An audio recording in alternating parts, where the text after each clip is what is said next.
Hello, welcome in, welcome in. I'm Adam Mariancho. It's Sunday night. Let's draft some Best Ball Mania teams while the promo is still active. Let's go.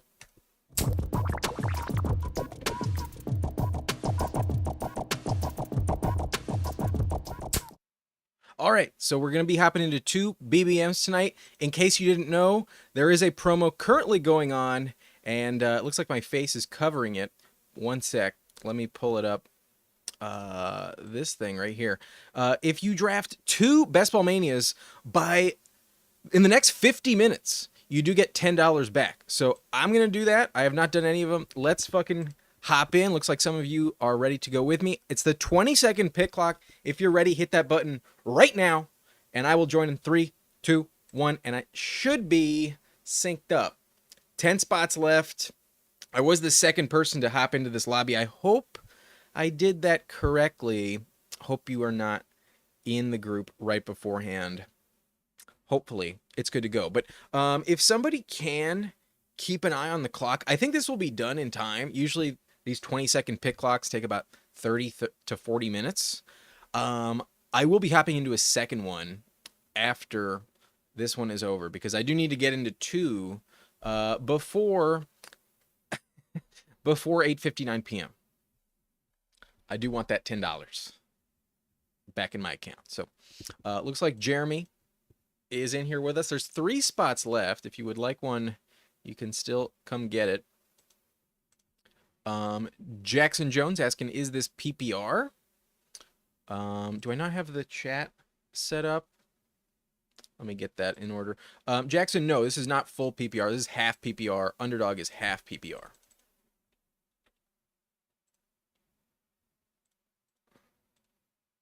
Should work now. There it is. Yeah. Half PPR. Looks like Jeremy is in here with us. And again, I'm with Stage 9 Klinger. I don't know if Stage 9 Klinger is a viewer. I've been in like multiple drafts on the stream with Stage 9. I only recognize him because he's at pick 8. I'm at pick 9. But if you are Stage 9, please let me know.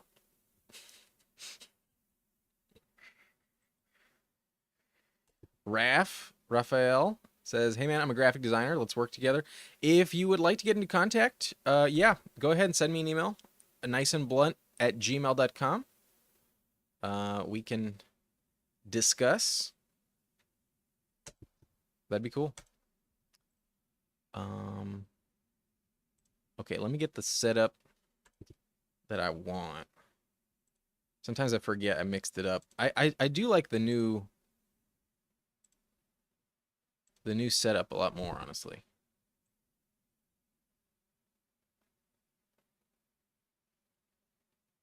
With the board here, and then my team right underneath me. And then we will pop in and out for my pick so you can see the full player pool when it comes time. Anyways, this draft is underway. We see Jamar, Bijan, CeeDee Lamb, Justin Jefferson, Saquon, and Gibbs go off in the top 6. So nothing too crazy in the top 6. I kind of surprised that Saquon goes behind Jefferson, but oh wow, we get McCaffrey to fall to us at 9. I'll happily take McCaffrey. Stage 9 Klinger goes Genty above CMC. And perhaps Genty is a little safer to remain healthy, but I think Chris McCaffrey has a higher ceiling. All right. I'll take that. And then odds are we go with the receiver, London, A.J. Brown, Ladd McConkey. But who knows? Maybe one of these running backs comes back to me. I've found that I'm a lot more comfortable with like an elite double running back strategy than I am an elite double receiver strategy. So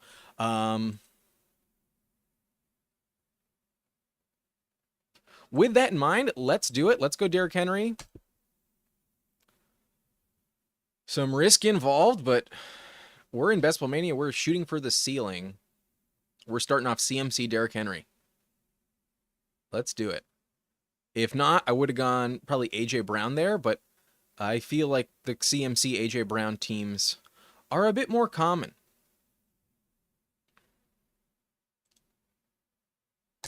Bryce asking Debo and JD5 or Knicks and Rice for redraft.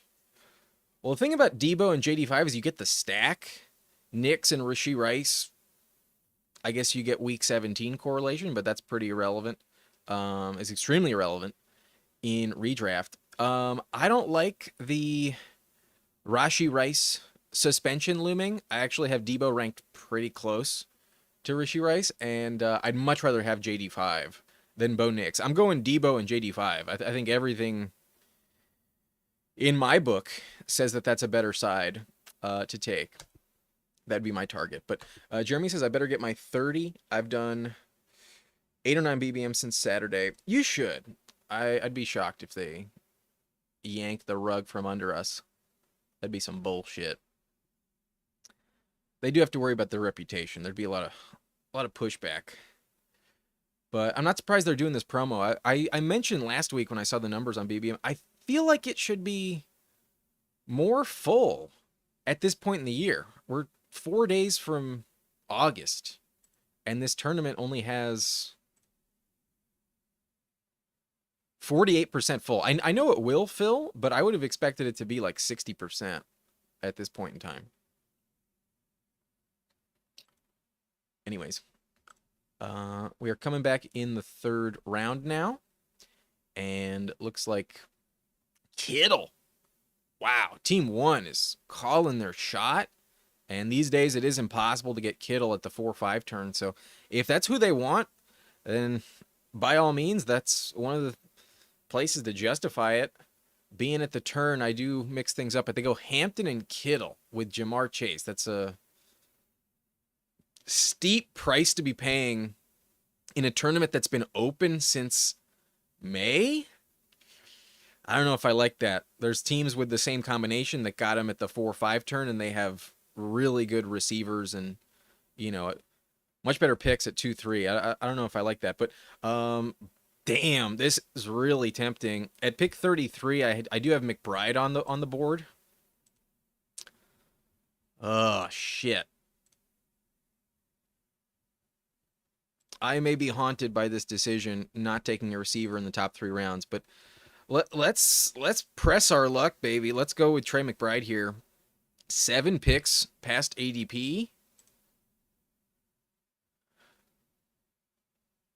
As much as I like Kittle, if I get McBride 7 picks later, I'll take McBride. Jeremy, yeah, unique for sure. Not sure if it's going to work out. I think I need to just hammer receiver for like the next 5 rounds, honestly. But unique for sure. Bryce saying, then would you take Kyron or Rice straight up for redraft? Let me make this pick and then I'll get back to you, Bryce. Give me a quick second. Speaking of which, Rashee Rice is on the board. I almost got JSN. Damn, that would have been nice if I got JSN. But with this team, I don't think I can tolerate the risk of Rashee Rice. I do have Worthy ranked the highest. I'm gonna take Worthy. It doesn't feel great. But this is best ball. Factoring in the ceiling, I do think Worthy has the highest ceiling remaining. And while I'm not in love with the camp reports that Rashee Rice is dominating the target share, dominating all the targets at training camp, I still think Worthy is a top 20 receiver. I do not feel the same about Rashee Rice at the moment. So going to trust my gut. And back to your question, Bryce, would you take Kyron or Rice straight up? I would take Kyron for sure. I am not on board with Rashee Rice compared to Kyron Williams. I know he had 3 great games last year. I know he was good 2 years ago. But I think the offense is going to look way, way different when he finally comes back. And he might be good. He might be a good value, but I'd much rather just have Kyron Williams. I'd rather have Deebo Samuel as well. As odd as that sounds. I'm going to ignore the the suspension risk with Rashee Rice this season. I acknowledge I might be wrong. I hope I'm correct, but I'm just being honest with you. I'm passing on Rashee Rice.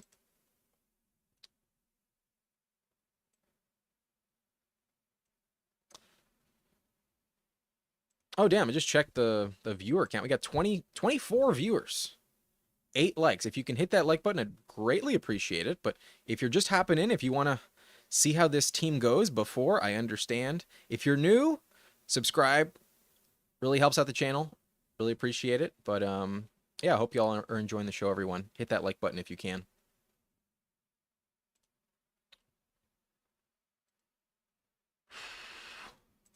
Jonathan, welcome in, man. I'm stoked as well. I'm finalizing who will be the final team of the subscriber league. We do have only one spot available this year, and there is currently a wait list in terms of responses I've got. There's been some people from last year that wanted to jump in. There's been some people this year that have wanted to jump in. If you are like them, if you would like to hop in to the subscriber league this year, let me know. Send me an email, because if we do get another like 6 people, 5, 6 more people, I think we can do a second subscriber league, and then that way you'll have your choice of if you prefer like the second subscriber league, we can have a vote on if it's a snake draft or an auction draft. I would like to open that up if possible. But I go Zay Flowers here. We need a receiver. He's the one falling that I think is worth a 5th round pick. So I do take him. And we also have Derrick Henry. So we are kind of just further invested in Baltimore. I'm comfortable with that. Good offense. A lot of touchdowns will be scored. And right now we have the Cardinals tight end. That's going to work out. It should. We got 2 Ravens, 1 Niner, and 1 Chief. And wow, this is beautiful. This is exactly what I wanted. I wanted to see a run on running back. That's what happens. And I will take Juwan Jennings. Ricky Pearsall does get cleared off the pup, but I got CMC. I want another Niner to justify a Brock Purdy pick. And even though Pearsall is back, Ayuk is not. And I do trust that Juwan is going to be operating as the top receiver in that offense. Most likely. But Jonathan asking, can I join both leagues? As long as I need spots for the second one, then yes. If I get 12 individual new people for the second league, then no. But if you want to join the wait list for League 2, you're welcome to do that. Anyone is welcome to do that. Jonathan is in the auction league, so if anyone that is not in the subscriber league already wants to join our second hopeful subscriber league this year, send me an email at niceandblunt@gmail.com. You can reserve that spot. But at the moment, the people who have contacted me for new entries, I will get back to you sometime this week, and we will finalize who is the last person in the hotbox. Is this year 4? Yeah, 4 years running on the subscriber league if you want to join. Hopefully we can get a second one. But Jeremy saying all about that BBM. Yeah, it does. I guess it does lead to a few more eyeballs.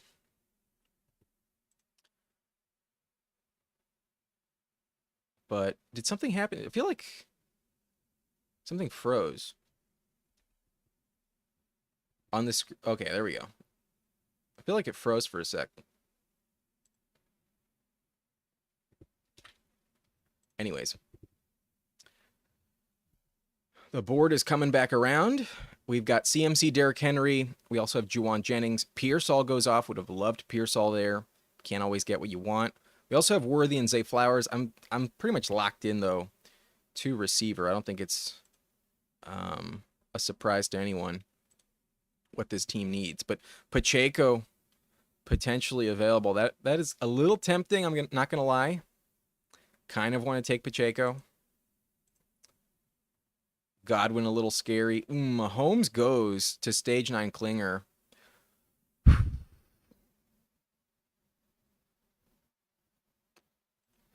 think the pick should really be Josh Downs. but I'm going to say fuck it and go with Pacheco. Stage 9 does have Rashee Rice, so that Mahomes pick kind of justified. I'll be honest, though, if they took Pacheco there, I would have probably passed on Mahomes twice, and I think Stage 9 could have got him in the 8th round, I'll be honest with you. I was not planning to take Mahomes in this stretch, and I'm putting myself at a slight disadvantage. Ooh, I do not get the player I wanted. That's a bit of a bummer. Ooh, usually Jaden Higgins, my boy, is there for me. He goes pick 85. Kind of sad to see it. So this may be a 5 running back 9 receiver build now that I'm boxed in here. Godwin goes 86. Godwin falling.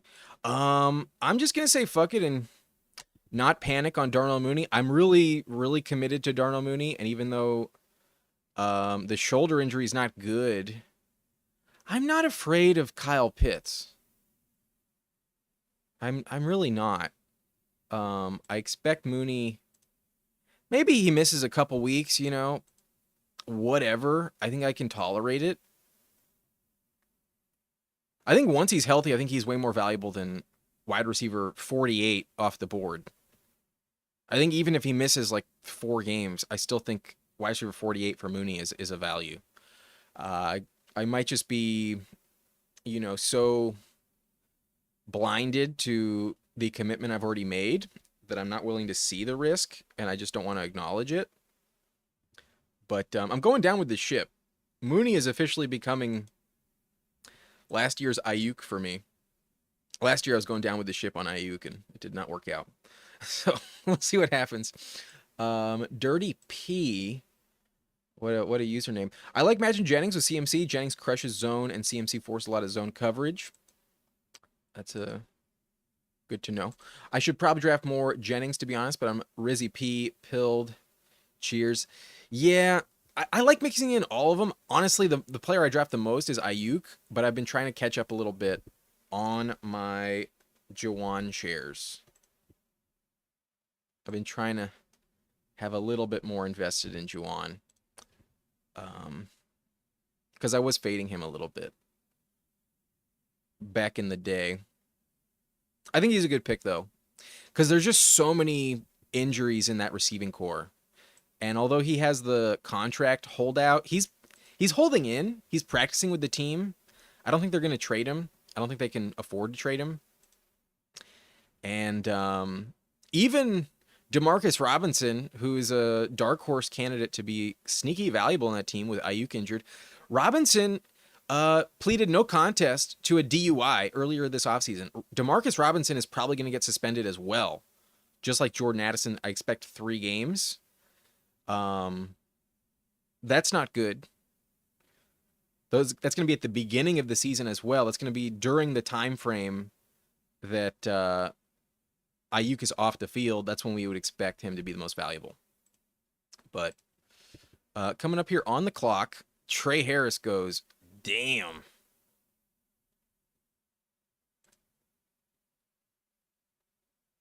That's a bummer.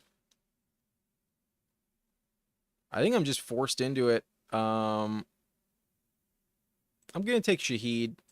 I don't see the point in grabbing Bateman when I have Flowers and Derrick Henry. I do not have Lamar on this team, so it's not a stack I'm forced to make. I think Bateman goes a little bit higher than he should. Meanwhile, I think Rashid Shaheed, this is where he went last year, and at least when he was healthy, he did pay off at ADP when healthy.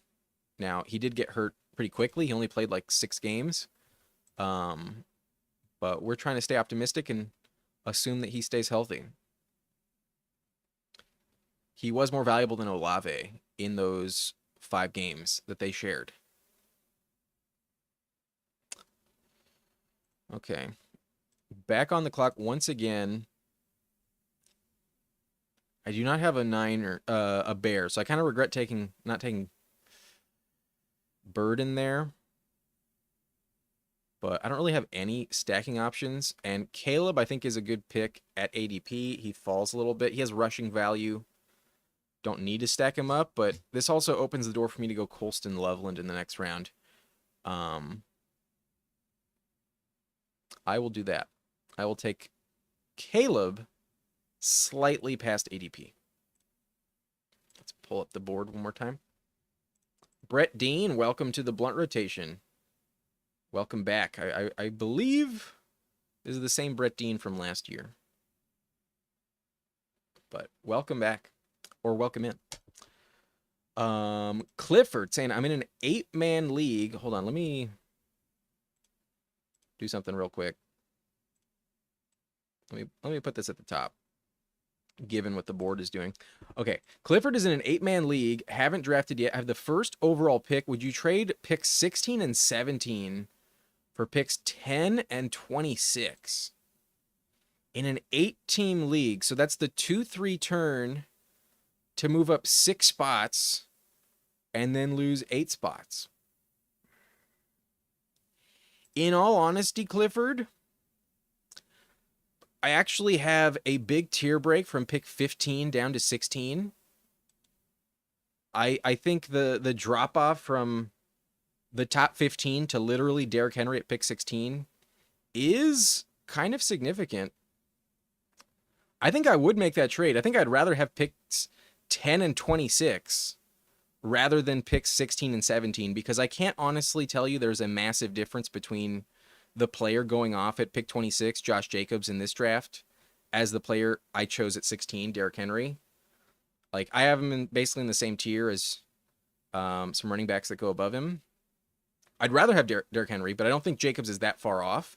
Meanwhile, I do think the player at pick 10 is much different than Ladd McConkey, Derrick Henry. I'd rather have 10 and 26 than 16 and 17. I am on the clock. And wow. Luther Burden falls all the way back to me. I'm more desperate at receiver. I'm going to go Luther Burden. This works out great for you, boy. Not only do I get the Burden stack, but I'm now remembering that Caleb Williams plays the Niners in week 17, and we have some Sunday Night Football correlation between CMC, Juwan Jennings, Caleb Williams, and Luther Burden. Loveland goes. I would have loved to take Loveland at the next pick, but we do have Trey McBride. Not going to worry about it. We ignored receiver for a long time. Happily going to draft Luther Burden at 129 if I have Caleb, even though Colston does not wrap around at 136. Okay, this team's working out okay. But I'm in a bit of a tough spot at quarterback. Stroud off the board. So not going to fuck around. Going to go with Michael Penix. Going to grab my stack. I do have Darnell Mooney. We can maybe grab Kyle Pitts later. I need another quarterback for sure. And I've got 3 high-end starting running backs. Let's grab Michael Penix. Of course, they have the same fucking bye week. Of course, that's what happens. God damn it. I wanted to call it at 2 quarterbacks with Caleb and Penix, but now I can't. I mean, I guess I could, but I think that'd be unwise. Brett Dean says, I'm back. Credit card stolen. Changed all that jazz. Yeah, no worries, man. During the offseason, I don't blame you for leaving the membership, but there will be some content posted soon. Am I trading Olave for 26-1 and a 26 for London? Josh Allen, Monty. It sounds like a dynasty league. I gotta be honest with you, man. I don't like do dynasty well enough to really give you a solid opinion. But at the moment, I think I still have some faith in Olave. I'd definitely be worried about the concussion concerns with Olave. But next year, I think the Saints are literally poised to have a top 3 pick. Like, if the Saints don't have at least a shot at Arch Manning, excuse me, they could get Arch Manning, they could get Drew Aller, they could get a really good quarterback next year. And I think we're not going to be stuck with Tyler Shuck in New Orleans for a long time. I don't think I'd completely give up on Olave, in all honesty. Giving up a first rounder just to get London, I think I'm going to pass. I think in Dynasty, I'm willing to tolerate a bad year from Olave for a potential like breakout season the year after. But I could be wrong on that. Dynasty is not my expertise, so good luck to you. Damn it, stage 9 Klinger.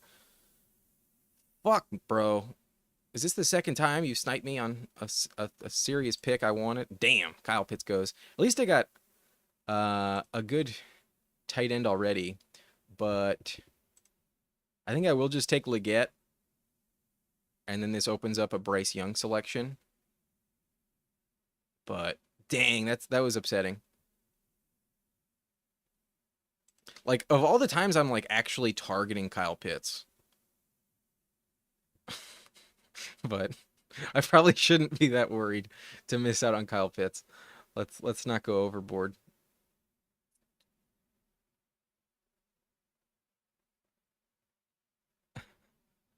Probably saved me from a very bad decision, in all honesty.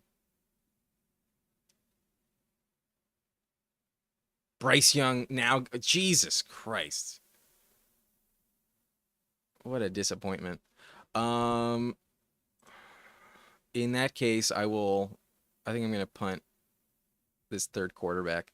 I'll go Tyler Algier. We got to get back into the running back market at some point. I do have Penix, so the argument for Algier, he's a usable handcuff sometimes. Like he does get some volume, but we've seen his talent showcased in the past, where we know that if he ever does get the job, he's going to be really involved. And we do have Michael Penix, so he could catch a lot of passes when the time comes. But yeah, Cobra makes a very valid point here. Not having Kyle Pitts is probably good.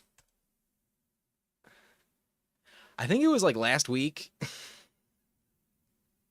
and somebody asked me who was like the most guaranteed pick to outperform their ADP, and I told him Kyle Pitts.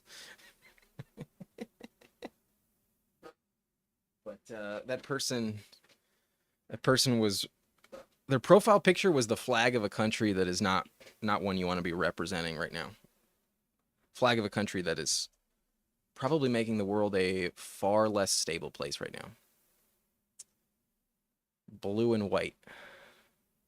So for if that's what you want to do, then yeah, you should be someone who drafts Kyle Pitts. Someone like that should be drafting Kyle Pitts. Anyways, let me prevent myself from saying something I shouldn't. I don't have 25 ones or twos. I have a second and a third next year.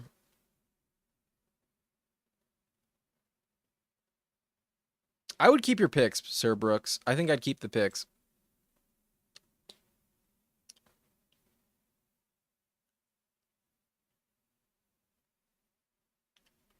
Your other receivers are Amon-Ra, McMillan,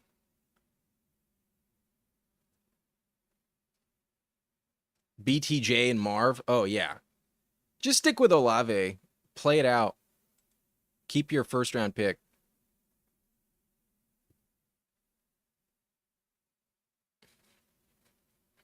Dev knows.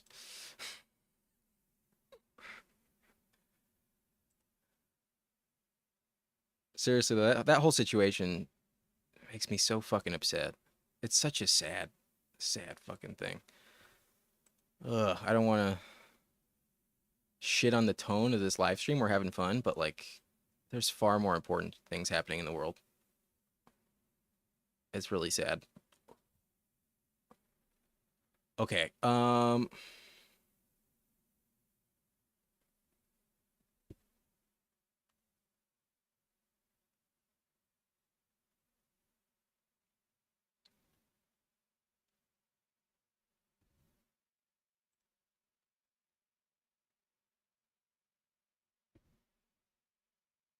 gonna take Demario. I think Demario's a decent option. Not like my favorite, you know, pick in the world, but based on who's available at this point, I think he has the highest floor. It's kind of what I'm chasing. I'm pretty desperate for receiver values. Okay, this is a 5 running back team. I need one more tight end, so that's 2 picks accounted for. I've got 3 picks left. Yeah, I think that's my last wide receiver.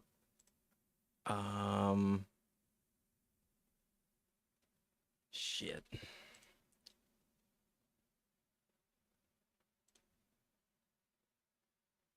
Oh, I'm not on the clock. I thought I was on the clock for a sec.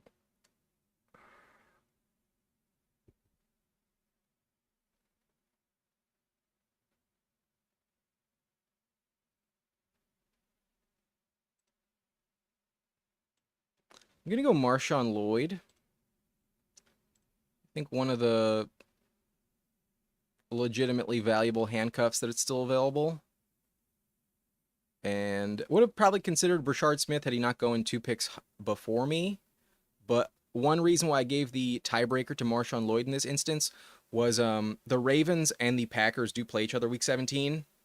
And if Lloyd does become the starter at that point in time, we do get some matchup correlation with the Ravens and Packers. So let's review this team so far. We have Caleb Williams, Michael Penix. Unfortunately, they have the same bye week. I probably have to take third here. And then CMC, Derrick Henry, Isaiah Pacheco, Algier, and Lloyd. That's a pretty good running back core for 5. I like that quite a bit. We got good bye week distribution, so we're not in the shitter. As long as Pacheco works out, I think that running back core is really good. And then at receiver, I got Worthy, Flowers, Juwan Jennings, Darnell Mooney, Rashid Shaheed, Luther Burden, Xavier Legette, and Demario Douglas. I wish I could draft a 9th and feel comfortable, but I think I'm forced to take a quarterback. I still need another tight end, so we're going to roll with this and hope that it covers me.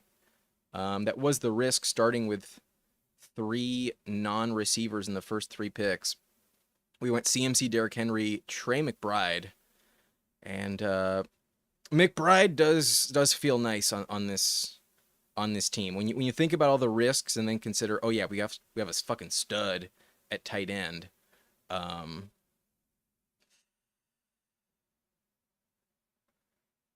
Not the end of the world, but definitely not drafting another running back with these last 2 picks. That position's over. What am I looking at in week 5 in terms of matchups? Let me take a peek here. Ooh, I know exactly where I'm going to go. Please don't fucking snipe me on it, though. Granted, their defense actually looks pretty solid. Maybe I don't do that. I'm going to go Juwan Johnson here.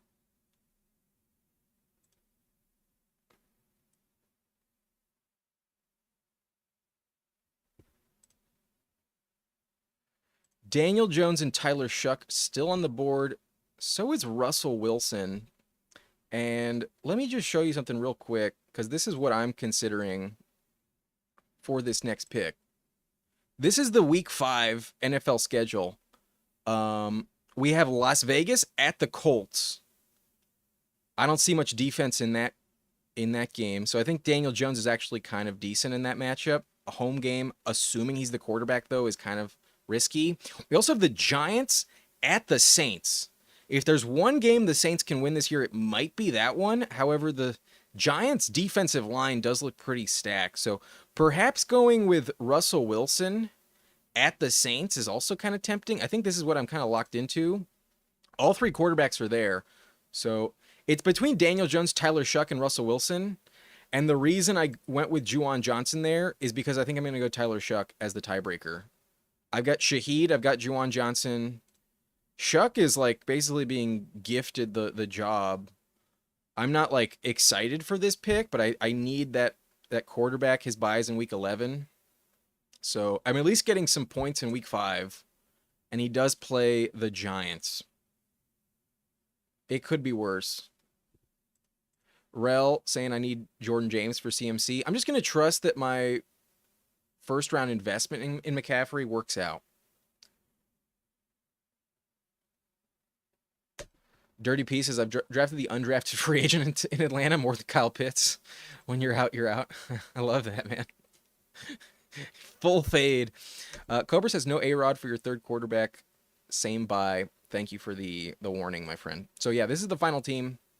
Let's show you the how the full board went in this BBM draft. We did have pick 9, not my favorite, but we got CMC in round 1. That was nice. Then we went with Derrick Henry. Trey McBride fell to us at 33, so a unique start. Got forced into receiver. We go Xavier Worthy, Zay Flowers, Juwan Jennings, and then I felt like I kind of missed out on a big tier at that position. So I just took what I thought was the best value with Isaiah Pacheco. Maybe that was the wrong pick that really kind of buried this team. A little too risky with that third running back. If not, I would have taken Josh Downs, and perhaps we would have been looking at Daniel Jones with that final pick instead. But it is what it is. I'm happy to have Pacheco, in all honesty. Not too upset about it. I think at pick 81, he's a solid investment. If it does work out, he's a steal. So hopefully it does work out. Then I go Darnell Mooney just because I have to. I take Rashid Shaheed at 105. We take Caleb Williams so we don't get completely burned at quarterback, and it does work out with some week 17 correlation. The Bears do play the Niners. And then I lucked out where Luther Burden fell all the way back to me. That was a gift. Did not get Loveland to come back around. But given what happened at quarterback, I think taking Penix there was a wise decision. We got sniped on Kyle Pitts. We go Leggett to open up the Bryce Young stack. It does not happen. At 159, we get sniped. Then I go Tyler Algier at 160 for some Atlanta correlation. Hopefully he gets some starts. And then Demario Douglas as, I think, a valuable back-end receiver. I think has a decent floor. In this range, they're all kind of gross. I think he's one of the safest ones you can find. Marshawn Lloyd for some upside. We need that fifth running back. And then Juwan Johnson to set up what inevitably was our quarterback stack with Tyler Shuck. Juwan Johnson is tight end. And Rashid Shaheed, his wide receiver 2. So I can't say I'm like in love with this roster, but I think based on how weird the start was, I think it turned out pretty well. Quarterback did kind of get a little gross. Wish I could have stopped with just Penix and Caleb, but that bye week did kind of make it difficult. Could not afford the 9th receiver. That was unfortunate. But do you want to take a look at Jeremy's team in this one? He's ready for the next draft, but I believe you are the icon, pick 4. I'm pretty sure that's you, Jeremy. I just want to take a look at your roster. You go with Jefferson, Bowers, Josh Allen, then Jameson Williams, Travis Hunter. You go with Swift as your RB1. You get the falling value on Joe Mixon. Wow, Mixon is just plummeting like a rock, isn't he? Jordan Mason is your RB3. I hope that works out for you, though. Not one of my favorite picks. Drafting a backup this high that has nothing really guaranteed isn't my favorite thing to do. But if Aaron Jones does miss time, then Mason will be a good pick. I just hope that works out. You also take Keon Coleman for the Allen stack. I like that. You take J.K. Dobbins for your RB4. You kind of need to catch up at running back. Then J.J. McCarthy to pair it with Jefferson, so totally justified. Rashad White, I think a good pick in round 12. Quentin Johnston at 148, kind of a good price on QJ. I think that's a wise pick there. Eckler for another running back, who you did get at a value, not bad. And then Gesicki, Chig. I don't know if you needed all 3 tight ends, though, when you have Bowers, but understand maybe liking someone like that, given your options. Darius Slayton, De'Ami Brown at 213. Good price on De'Ami Brown. But, yeah, running back's just a little too tricky. You did get a really tough position, though. Like, I would not have reached on Breece Hall or Kyron Williams, and then James Cook doesn't fall. I might have gone with, like, Chuba Hubbard instead of Travis Hunter. I think maybe grabbing Ken Walker or Chuba Hubbard there instead of Travis Hunter might have put you in a safer position where you could maybe move around the board. Maybe take Khalil Shakir instead of Mixon. But Mixon at this price in BBM, probably a wise pick. If he stays healthy, that should work out. Mixon was going like 2 full rounds higher just like a week ago. So yeah. Good luck, man. Good luck. Hope it works out. Anyways, we're going to do another Best Ball Mania. I do still have 10 minutes on the clock to get this bonus. So let's do it. If you want to join me, I hope you're ready. I'll give you another 5 seconds to get it all queued up. But now's the time. Hit the button. right now if you want to join me in this Best Ball Mania draft, and I will join as well, and it should be synced up. Only one spot left. It is full, so it may not sync up. May not sync up, my friends. Hopefully it does, but when I get one of the last picks like this, oftentimes it does not. But I do see the icon, the team we just reviewed, that is Jeremy, in here with us. So we'll see. If anyone else is drafting with me, go ahead and let me know. Jeremy was the last pick. Glad you made it, man. But after this, if you want to draft with me at a cheaper price tag, we will hop into the Pomeranian $3 draft. And I'll do at least one of those before I sign off. But got to get in my bonus here on Underdog for Best Ball Mania. Anyways, we're at pick 2. A lot of different directions to go in at pick 2, but I think I know exactly where I'm going. If Chase falls, I'll take Chase. But if not, I will grab Bijan.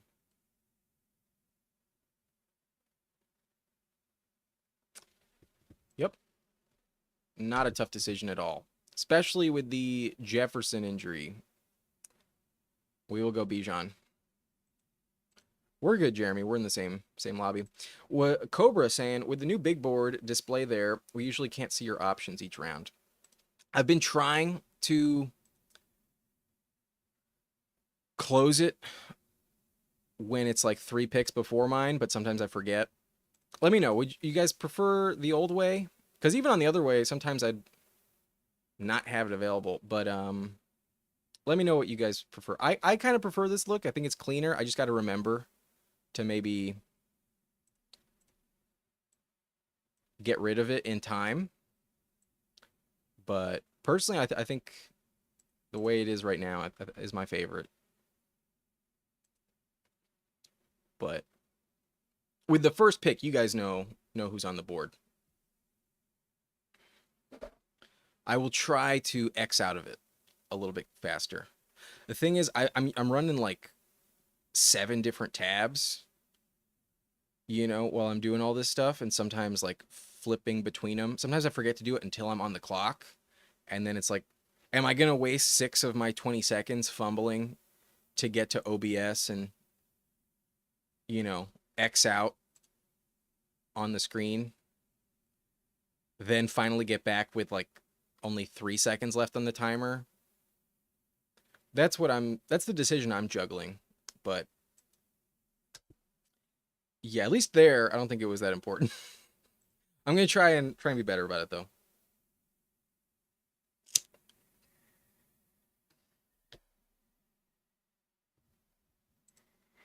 Jeremy likes it. I forgot to give y'all a warning. Smoke it if you got it. Let's do one more.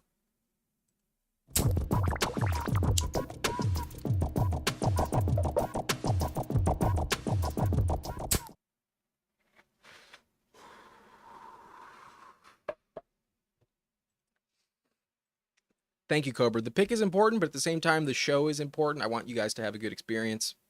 I'm going to keep that in mind. I'm going to try and be a little better about it. Like right now, let's get back to the available player options. We do have the picks flying off at the top. So Tyreek Hill off the board. We do have Bijan, so we're kind of preferring to go receiver at this turn here, but I can't say I feel desperate for some of the receivers here.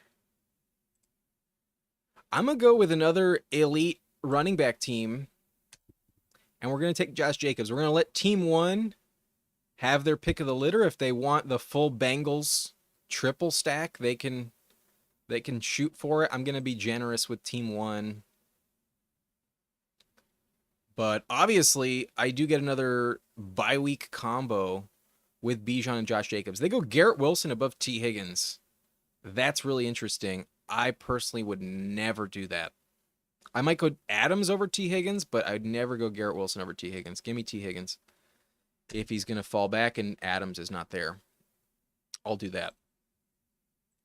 All right, so here's how the first two rounds went. We are officially in round 3. I go Bijan and Josh Jacobs there, with T. Higgins coming back around at pick 26. So maybe not the most unique start, but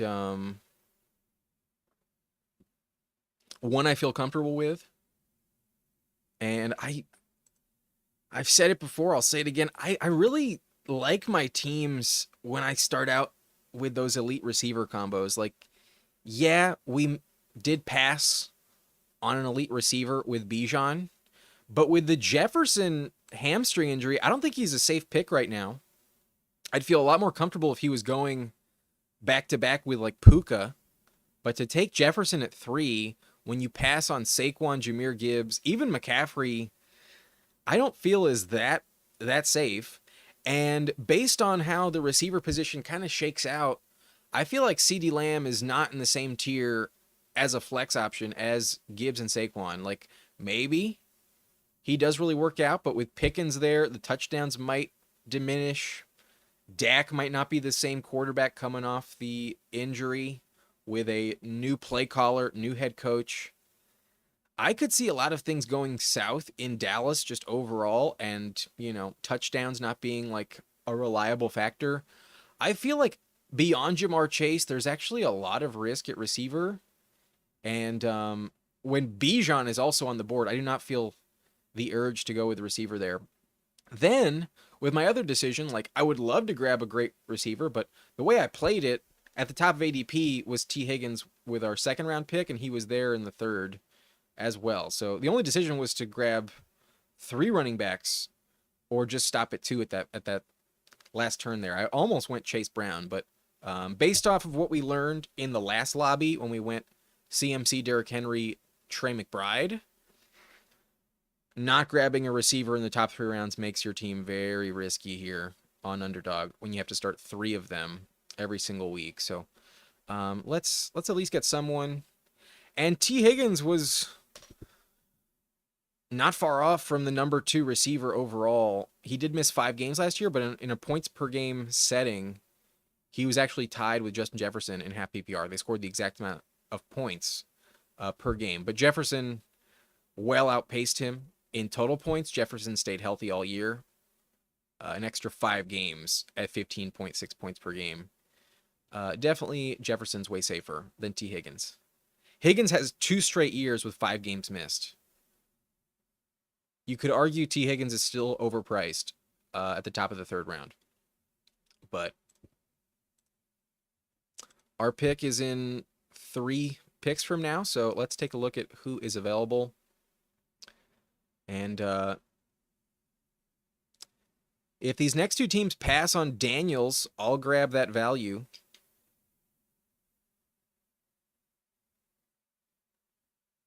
But he goes 45 to Monkfish.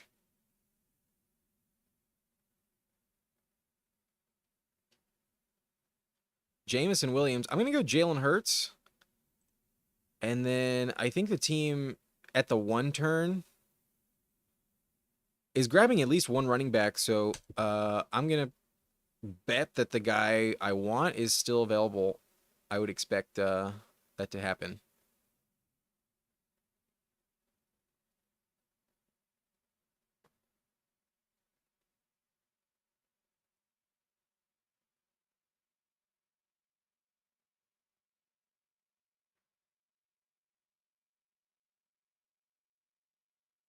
Goes Ken Walker. Perfect. We get the Jalen Hurts, Devontae Smith pairing. And now the only thing that might make this team a little more interesting is if I took Saquon, but in hindsight, I don't think that's problematic or anything. We have Jalen Hurts with Devontae Smith. We have T. Higgins. We have Bijan Robinson and Josh Jacobs. And we are technically viable to potentially draft Joe Burrow with our next pick. Who knows? He might circle all the way back around. There is that team behind us with Chase Brown, though. They might grab Burrow to pair with Chase Brown.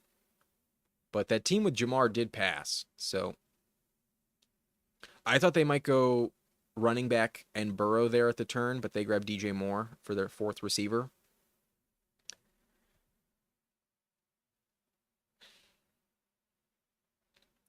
And when you only have to worry about one team at the bookend here, like we have, when you're pick 2 or pick 11, and you only have to care about one team, when they're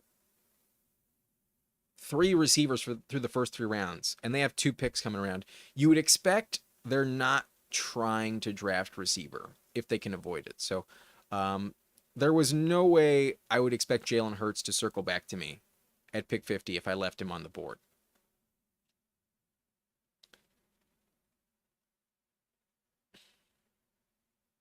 But that's probably not going to happen in general. I've seen Jalen Hurts going early in the 4th round a lot these days. As Josh Allen, Lamar Jackson move up the board, this is basically like the same price we were getting on Hurts for a while. Although sometimes he would fall into the 50s. But Jeremy is in here with us. He has Amon-Ra, Brian Thomas, JSN, George Kittle, Rome Odunze. No running backs through the first 5 rounds.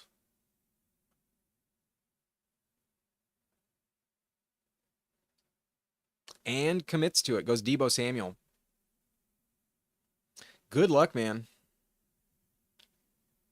But I might have wanted a running back there if it was me. Just knowing who makes it back at 83. Good luck with those veterans.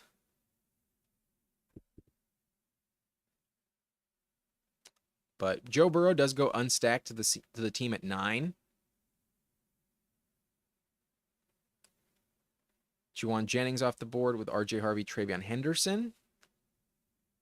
And it's interesting. There's a few teams like mine that are like really committed to running back heavy early on. Like there's currently 3 teams in this draft that have 3 running backs on their team. And then there's 3 teams with 1 running back through what is almost 6 rounds. And then there's also that team at 11, the Icon, Jeremy in here with us, that has no running back. So it is a very like diametrically opposed lobby.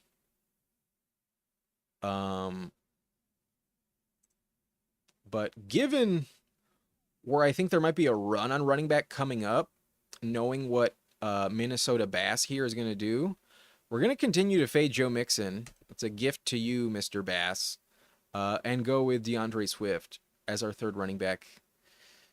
I can move off of running back dramatically the rest of this draft. Now, again, we've been in this position before where we've ignored receiver a little too much in the past, and maybe that was not a wise decision. But here I am, regardless. Kind of tempted to go with Stephon Diggs, in all honesty, given some upside he's had lately. But I do trust Jacoby Myers, and I think this pick should be a little bit more of a floor based on the fact that my top 2 receivers are both number 2s in their own offenses. There's always the contingent upside that comes with their wide receiver 1 getting hurt or going down. I think it applies as something to factor in. But with that added upside, it also leads to more variance and perhaps less of a floor.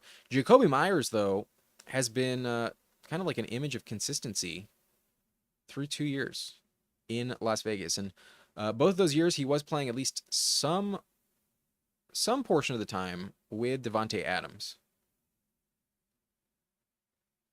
He's got Bowers to deal with, but other than Genty picking up some extra targets, I don't see Jacoby's volume changing. I think Geno Smith is a quarterback that likes to throw it a lot. can really stack up some 300-yard passing games. I think Geno's really underrated in that regard. When Geno's healthy, he is like often top 5 in passing yards.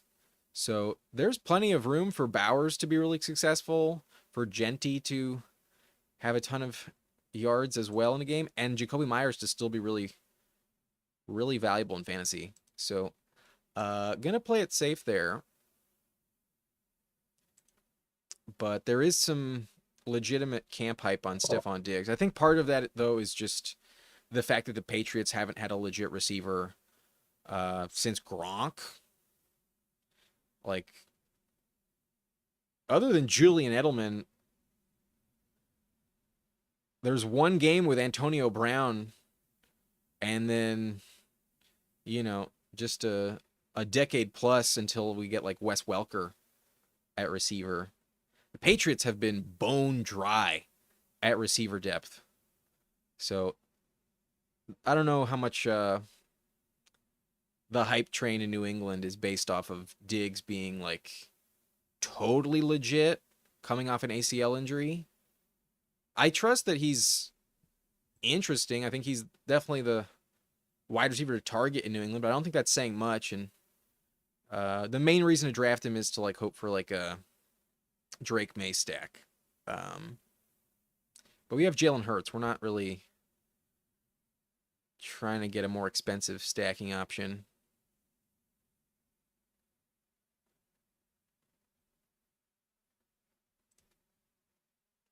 Anyways,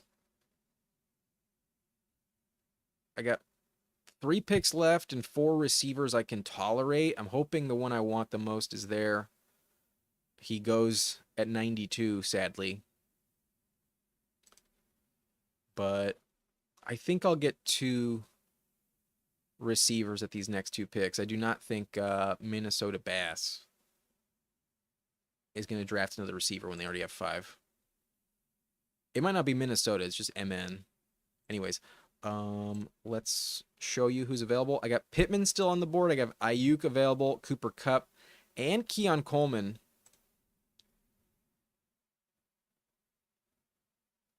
Trey Harris goes. So I will happily take Michael Pittman.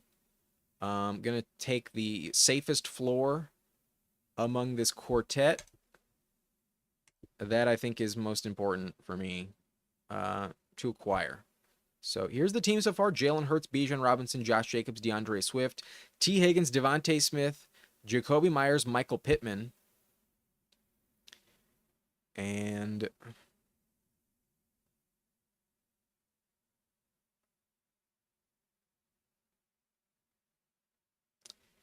I don't think I can really afford Ayuk and the risk he offers here. Like, thing about Ayuk and Cooper Kupp, I'm really worried that they miss like half the year. With Kupp, it's at the back half. With Ayuk, it's at the top half. I'm just going to go Keon Coleman, a player I think can actually outscore Khalil Shakir. And I think in terms of variance, also has like some of the upside that Ayuk and Kupp offer. In general, you're not going to see me do that. Take Keon over Ayuk, but I think based on the team I have and the risk I've accrued at receiver, I can't really afford to take on more risk. And Ayuk is one of the riskiest picks. No sugarcoating it. He's one of the most high upside picks as well, especially in the fantasy playoffs, where in Best Ball Mania, maybe that's something I should maybe factor in. If Ayuk is healthy in December, he could be a top 12 receiver in that time frame. But I could also not see him touch the field for 8 games. And with no practice time at all, there's always the scenario where, his long-standing chemistry with Brock Purdy doesn't mean anything. He never gets back to full strength. He misses a lot of time in training camp, so the offense has to adjust to him back on the field. They might not be as comfortable for a playoff spot as they would like. They might not tolerate that risk of, giving Ayuk some leeway. I think just maybe betting on a possible Keon Coleman breakout and overtaking Khalil Shakir in that offense and just being the best pick at this spot, I think is a little bit wiser for me. I also, in hindsight, always 2020, wasn't thinking about it, but now I'm really glad I have it. Keon Coleman plays for the Bills, and we're also heavily invested in the Eagles on this team, and they have a Week 17 matchup in Buffalo. We got the Bills Keon Coleman matchup with Jalen Hurts versus Jalen Hurts and Devontae Smith. Jamie says, do you expect much from Justice Hill in the 17th round? I think enough to provide value at ADP. The problem is what type of value. I think in best ball, like, it's fine, but there's maybe only going to be like 3 weeks where he goes over 15 points. And then the rest of the time, he's always under 10 points. You know, like, Justice Hill has a legitimate role in that offense. The problem is it's not big enough for him to consistently give you like 12, 13 points. Like, the way it works with Justice Hill is you get a lot of like 6-point games, and then there's like 3 random like 17-point games. So if that's all you're asking for, if you understand, you know, the context, then go ahead and take Justice Hill. But it's more of a floor play, if anything, and sometimes it feels wiser in, like, you know, these tournaments to maybe take a shot on Brashard Smith, popping off as the running back 1 overall in Kansas City if a guy like Pacheco does not stay healthy. You know, what is the risk you're willing to tolerate with that running back pick? Okay, I think the team after me is, the team before me, somebody has Bo Nixon just passed, despite Evan Ingram falling to pick 119. I'm not going to pass up on Evan Ingram. He's my highest ranked tight end among the names left available, so happy to take him at a discount. That is pretty nice. His ADP is equal with Mark Andrews. Andrews also fell. So this is just a lobby that does not value the tight end position very much.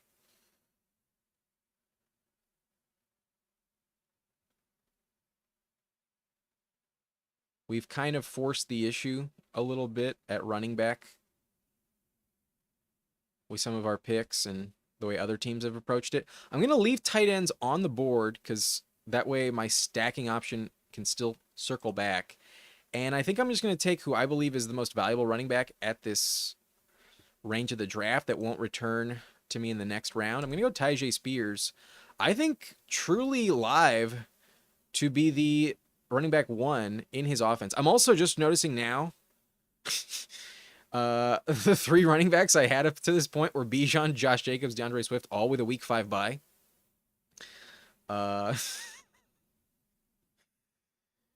Shit.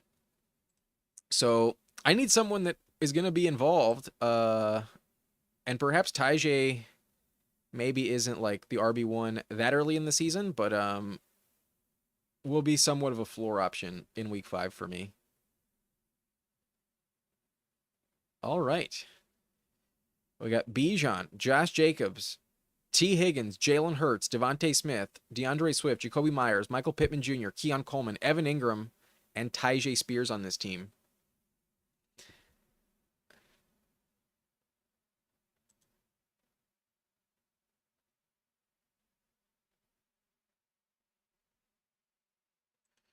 Cobra trying to warn me about the Fields, Mayfield, and Flacco have the same bye as Jalen Hurts, but was not watching the running back buys, just the quarterback buys. Yeah, last draft it was the quarterback buys that screwed me. This time it might be the running back buys. But given you draft 5 running backs in general, I mean, I guess technically I could tolerate 4 if I was really, really interested in doing that. But I don't think this team is a 4 running back team. In general, you're drafting 5, so the bye weeks rarely are going to be overwhelmed where you're taking 2 zeros, but I still don't want to be taking a 0 in week 5. So that'll be the tiebreaker with my next running back pick. If there's a decision to be made and one guy has a week 5 bye, I'm definitely not taking that player. Jamie saying Smith is gone, but I could go Jarquez Hunter instead. Jarquez Hunter's interesting. I just have no guarantee that it's Hunter and not Corum that you need as the handcuff to Kyron. I have no guarantees on that backfield. I believe you're asking, Jamie, if we're going to do another draft. I will do one more after this. We're going to do a Pomeranian, though. We're not doing another Best Ball Mania. Pomeranian for the third.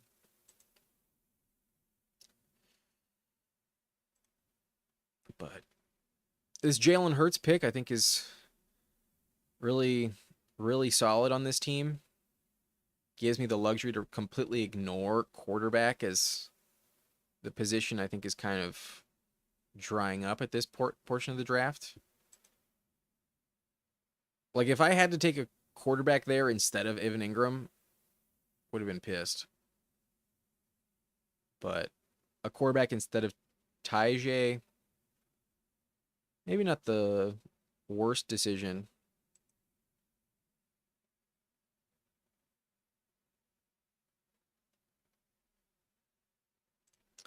Okay, we are on the clock next. So these are our options. I'm hoping Sawyer Carlson does not snipe me. He goes Kincaid. That's beautiful. There's an obvious pick for me to make. Oh, that team has... I kind of want to take Ray Davis in all honesty, because this price on Ray Davis is fantastic, and the team behind me only has... You know what? I'm gonna risk it. I'm gonna go Ray Davis, and I might still get Dallas Goedert. Oh, I think it's gonna work. I think I'm getting exactly what I want. Fuck yeah. Oh, yes. That was the right call. Let's go. Not only do I get my stack with Dallas Goedert, I can stop at 2 tight ends here with Ingram and Goddard. I feel comfortable with Ingram and Goddard at tight end. A third is just like a luxury selection. But I also get Ray Davis, which means I'm now done at running back. I feel really confident with Bijan, Josh Jacobs, DeAndre Swift, and then the 2 handcuffs are Tajay and Ray Davis. Fuck yeah, that is really good. But another bonus of that last turn there, like I mentioned with Keon Coleman, the Bills play the Eagles in Week 17. I get another correlation in that matchup with Ray Davis. Whew, I loved how that turn went. And if I want, I can only draft one more quarterback. The rest of the picks can be receivers. Even though we have some kind of a risky receiver room right now, the 5 I have, I think, are tolerable. And knowing I'm going to have 9 total in this draft, hell yeah. I think this is a very nice squad we are rolling with at the moment. But Jamie, planning for a cannabis gummy after this? How many milligrams you going, Jamie? Let me know.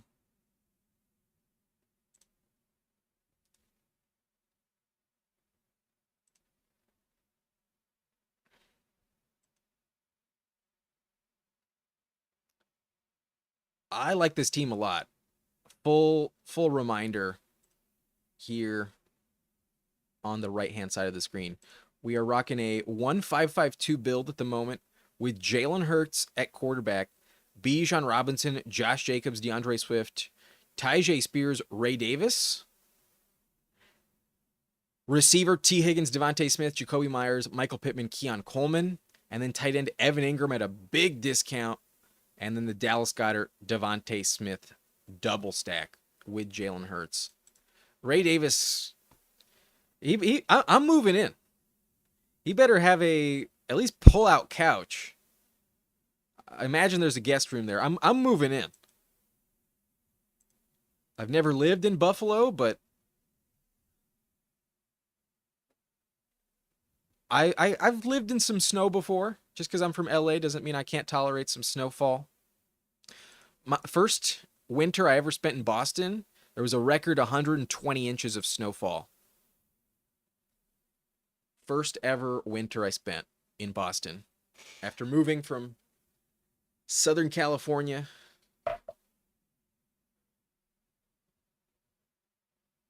to my apartment with a view of the Logan Airport in Eastie off the Blue Line. If you know Boston, you know what I'm talking about. Hunter Henry goes, I am not going to fuck around, not dying to take Jack Betch here in the first place, but I will take Geno Smith. For sure, I have Jacoby Myers, and then I could technically tolerate a Jack Betch selection now that I've locked up my stack. So Geno Smith has a week 8 bye. Hurts has a week 9. I'm going to call it at 2. I'm going to stop with Jalen Hurts and Geno Smith on this team. Running back, Bijan, Josh Jacobs, DeAndre Swift, Tyjae Spears, Ray Davis. Damn, that running back room is really nice. Wide receiver, T. Higgins, Devontae Smith, Jacoby Myers, Michael Pittman, Keon Coleman. We have 4 rounds left. And even though I'm more of a Dante Thornton guy, I'm going to go with Jack Betch here. I think all 4 picks remaining are going to be receivers on this team. Unless there's like a very clear and obvious selection to make, I'm going to tolerate Evan Ingram, Dallas Goedert in the tight end spot. Hurts and Geno, all good. And then, damn, I'm really happy about this team.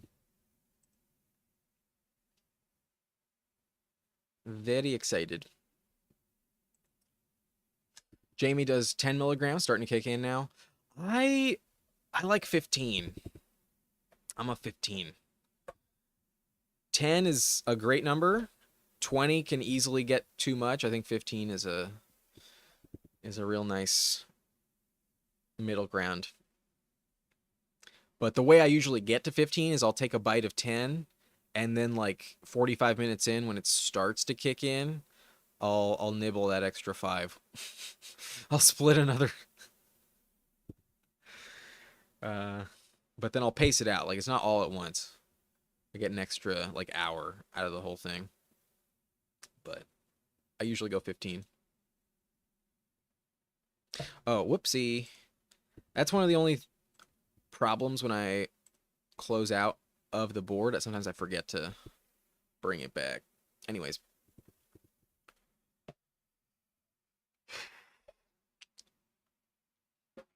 I'm wondering if I should consider Jahan Dotson on this team.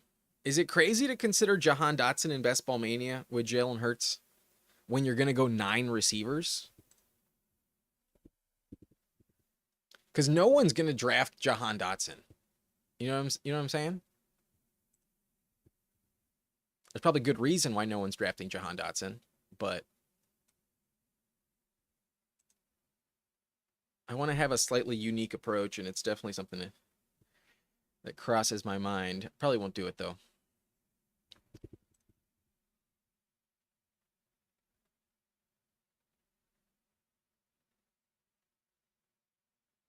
Damn, Keenan goes.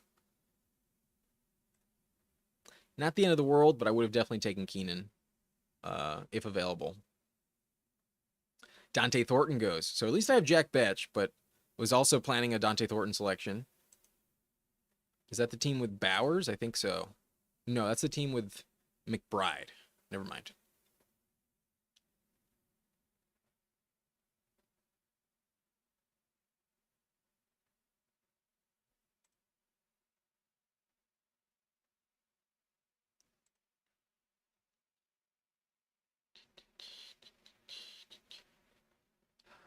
All right.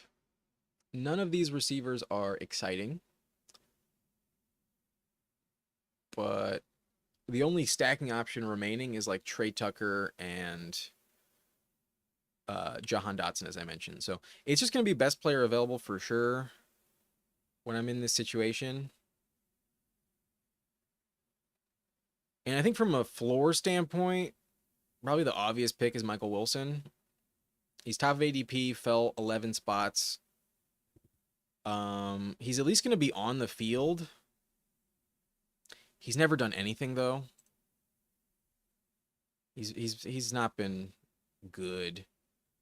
But I'm taking another two more receivers. So just gonna get the snaps, gonna invest in the random touchdowns that maybe factor into my lineup.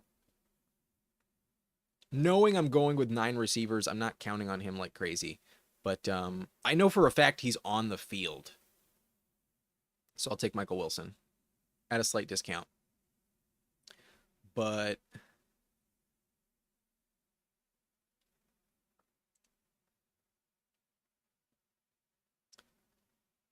as tempting as Jalen Noel is, I don't think it's that valuable. He's like the fourth stringer, fourth option.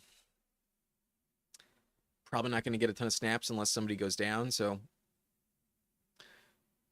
not my favorite pick. And this guy could also be a zero, but I'm really invested in T. Higgins on this team. I don't have a lot of leeway when I have T. Higgins. And so, despite Jalen Noel being at the top of ADP, I'm going to make an investment in as an insurance policy to T. Higgins, expecting T. Higgins to miss a few games. I do think Jermaine Burton is live to be the wide receiver 3 in Cincinnati. And that means not only will he be elevated to number 2 when T. Higgins is off the field, I do think he's potentially going to give me some spike weeks with touchdowns just like Michael Wilson in games where even T. Higgins is active and so is Jamar Chase. I do think he'll get some targets even if T. Higgins doesn't get hurt. So kind of a hedge, but I think a decent one. And while I could be wrong about Andre Yoshivas, I'm willing to bet against him.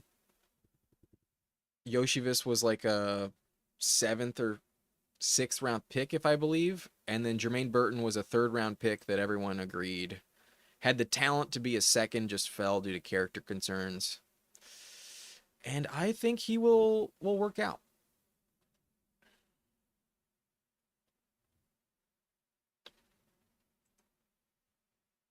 Even if I'm wrong, it's not the end of the world. Worth a shot, though.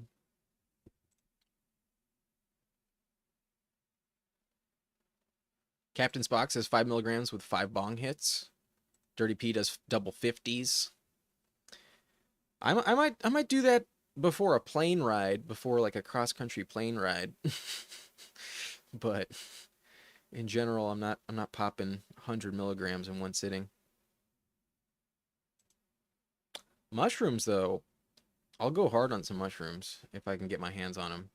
I don't do them often, but when I do, I'll commit with mushrooms. Go full Terrence McKenna.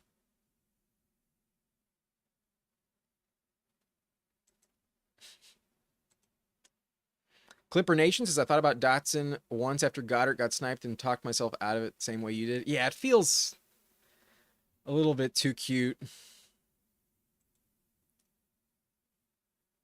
Eagle just never use a slot in their offense. Their offense is so narrow, so consolidated. Yeah, I'm not going to force it. Eagles website is excited about Marshall for possible wide receiver 3. That's interesting. Jamie says Michael Wilson can hit the top 35 wide receivers at least 3-4 times. He was top 29 3 weeks. What side do you like, Pickens in the Harris or DK PPR?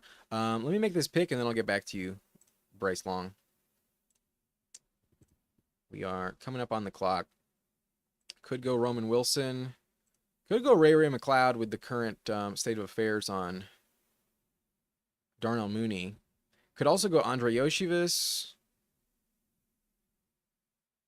Could go MBS.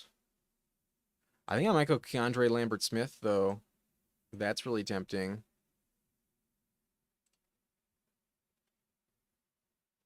Yeah, that's what I'm going to do. A player that's not normally taken, somewhat unique, and there's a lot of good camp reports on Keandre Lambert-Smith.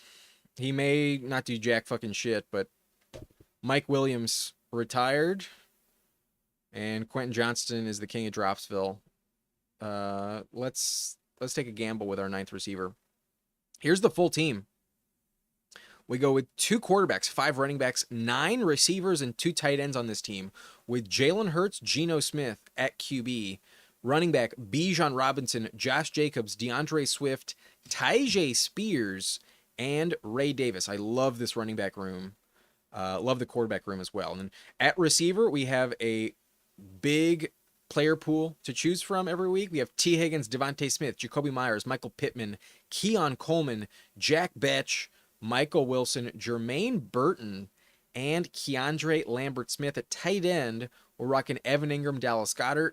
We have a double stack in Philadelphia with Goddard and Devontae Smith paired up with Jalen Hurts. And then in Las Vegas, we have another double stack with Jacoby Myers and Jack Betch.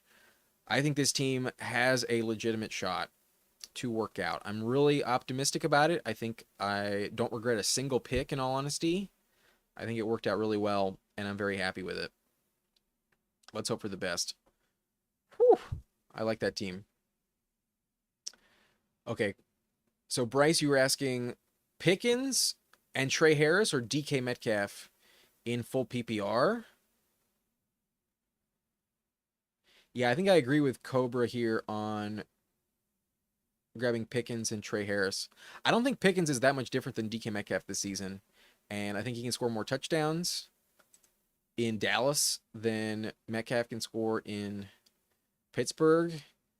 Metcalf probably a bigger target share, but you also get the flyer on Trey Harris really popping off, and I'd rather have Pickens and Trey Harris. Looks like that is the consensus as well in the chat. Jamie says Ray hit the top 36 times, and he had a 31-point game. Top 3. Worth noting, he did have 105 targets last year, which is kind of shocking. Like, you don't expect it. No, he had 87 targets. My bad. He had another 10 rush attempts. I'm confusing it with someone else. But 97 total touches, total opportunities, I should say, between targets and attempts. Turns into 750 yards and only 1 touchdown. That 1 touchdown, though, that's the only problem. You sure he gave you 31 points one week? You sure?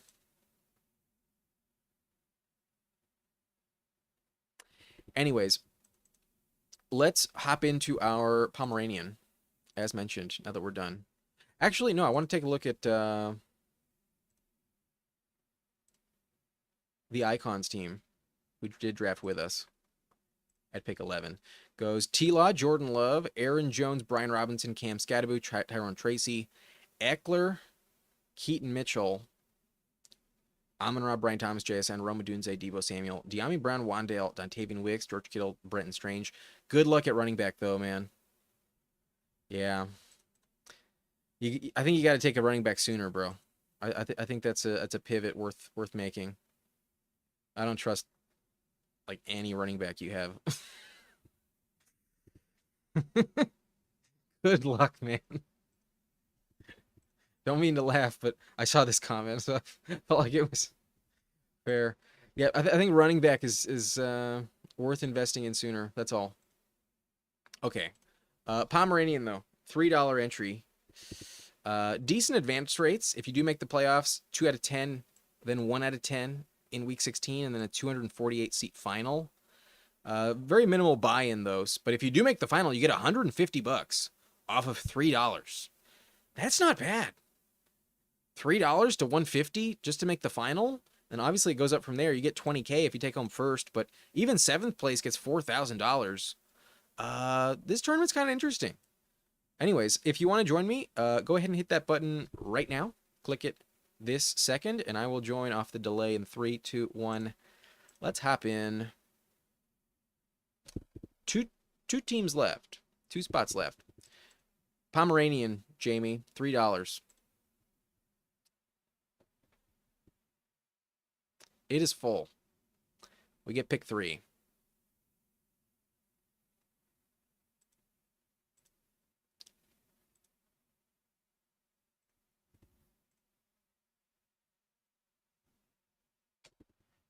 All right. Can't say I recognize anyone. I may have missed you. Yeah, sorry, Jamie. Perhaps I'll do one more after this if I'm not too tired. It's only 9:30. We've only been drafting for like an hour and 15 minutes. Only streaming for a short amount of time. If this one goes fast, if like it's done by 10:15, I'll do one more. I'll do one more palm if that's the case. But I think reviewing both of our best ball mania teams, I think the second one we drafted was fantastic. I thought the first one was pretty decent too. It was maybe it wasn't like elite. I think the second one was much better, but given we started off pretty unique with CMC, Derrick Henry, and Trey McBride, I do think that team has a shot at maybe making the playoffs at least. The last team I drafted, I think, has a real shot if it can make the playoffs to actually sustain some success. But okay, we mentioned some hesitation with that last roster we had, but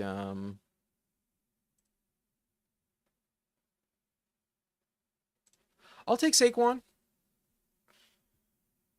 Stick with running back. I'll take Saquon. I'm not willing to give up on Saquon just because his ADP is starting to fall a little bit. I'll go with Saquon. Jamar Chase, Bijan go top 2. Top of ADP with Justin Jefferson, but we were talking about this about 40 minutes ago. I don't feel as safe with Justin Jefferson in the top 4 picks as I did just like 3 days ago. Currently falling to pick 6, and I could even justify taking McCaffrey over him.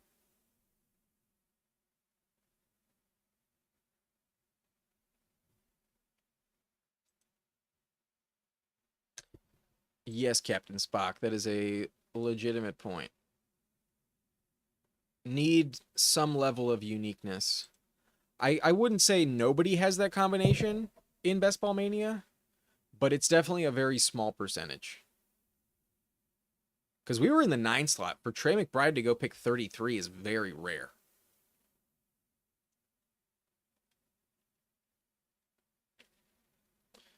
For him to make it to pick 30, 31 is already a gift. For him to continue to slide doesn't usually happen. The latest I've ever seen McBride go is 34. So that's basically pushing the limit of who's willing to take him. Or I guess who's willing to not take him. Jamie says, did I tell you I traded my 2026 second late pick for Judkins? Yeah, that's probably a wise decision. I think I would have made that trade as well. Because it doesn't impact your team this year. It's next year's pick. Meanwhile, you get the upside of Judkins possibly not getting suspended. Like, didn't his girlfriend or whoever, like, not press charges? I think he will get suspended, but it remains possible that doesn't happen. He has yet to sign his contract, though. That's a big red flag. But you would assume they're not just going to give up on a second-round pick they took with, like, pick 40 overall. Judkins went really high. They'll at least give him a shot next year. So I think that was a good decision there. I do not play Dynasty, so I don't have a point of reference, but I think I would have made that decision as well had it been my decision to make. But I am on the clock. We did go Saquon, and I will commit to this double running back in the first 2 rounds for the 3rd straight draft. I'm going to go Saquon and Bucky. And yo, what are the fucking odds that I take 2 running backs with a week 9 bye? What are the fucking odds that this happens again?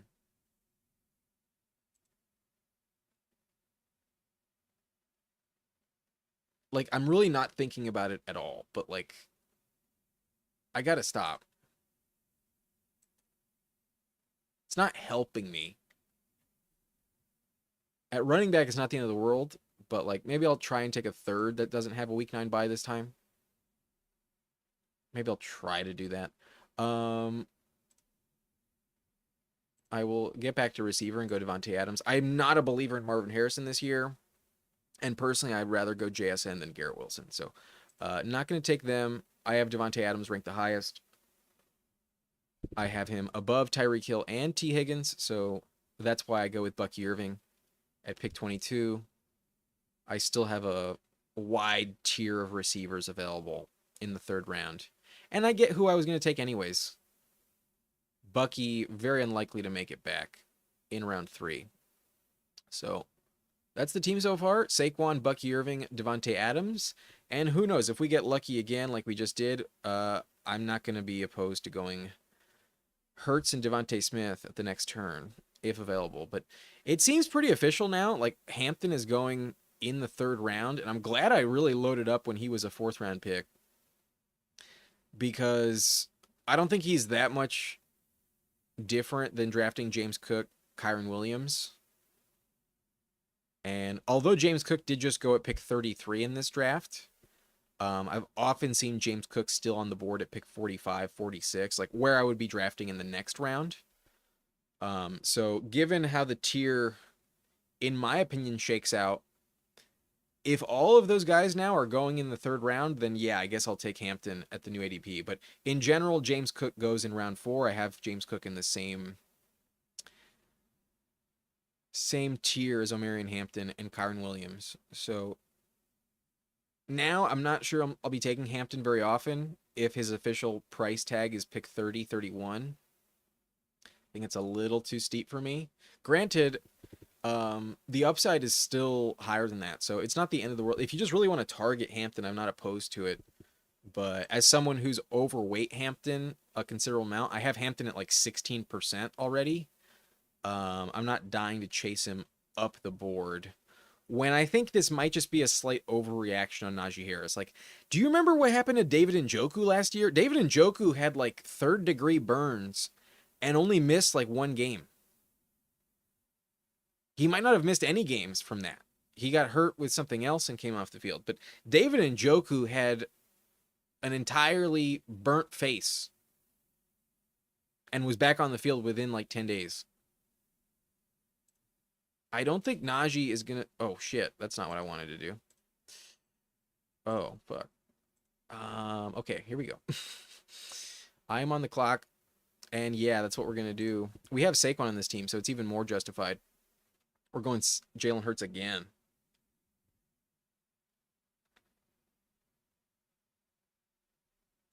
Cobra warning us about the bye, the Jets and the Browns.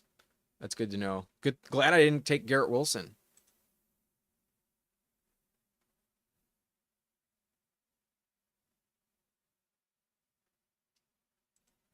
All right.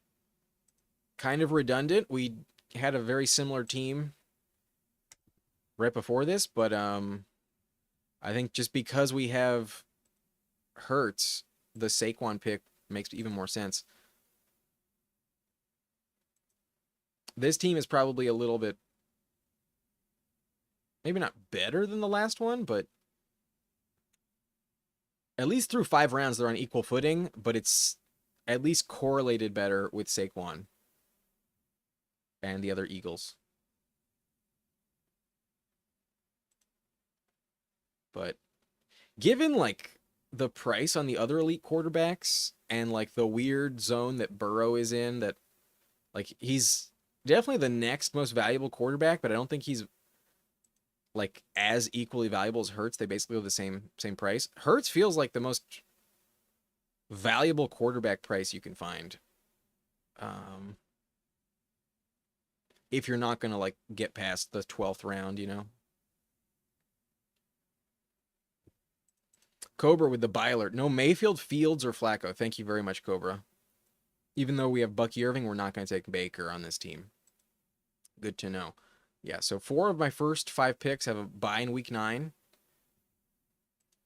But it's, I think, distributed enough where it's not going to be a problem here. As long as my RB3 does not have a week 9 bye, I think we'll be perfectly fine. Maybe I take Swift again. Who knows?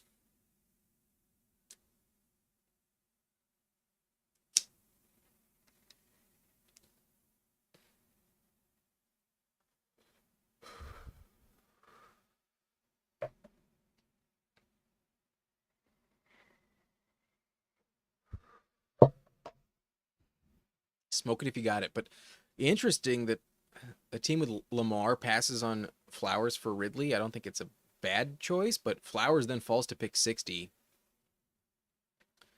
Flowers feels like he's being slept on. Jamie does not think he's ever seen me draft Roshan. I've taken him a few times. Let me see what my exposure to Roshan is, because I think it's higher than you would think. I'm just much more on board with Swift.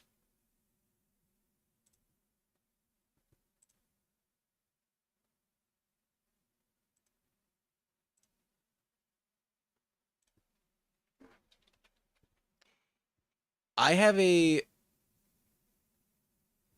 Let me show you this.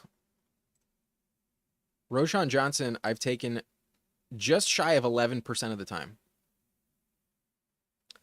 Almost 11% of the time. But I am on the clock now. And what's the deal with the team behind me? They only have 2 receivers. So I'm actually not going to take Swift with this pick.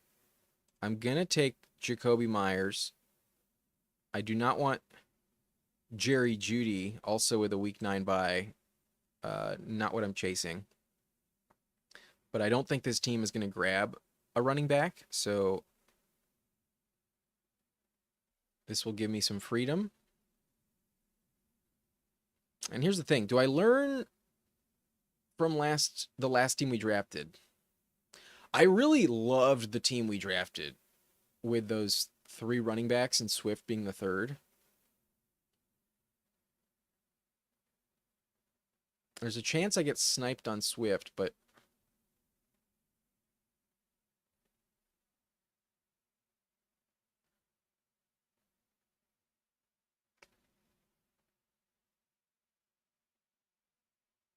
Golden off the board.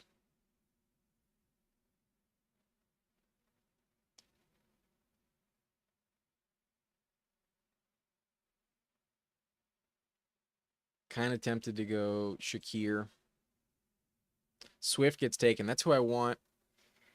I'm not dying to take Montgomery. Not dying to take Mixon. Let's have a different team than last time. Let's go with Khalil Shakir.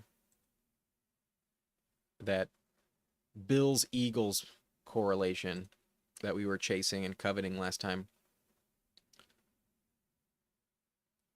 Last time we go with Keon. This time we're going to grab the safer guy in Shakir and have a better receiver room. Last time we did kind of risk it. Little much.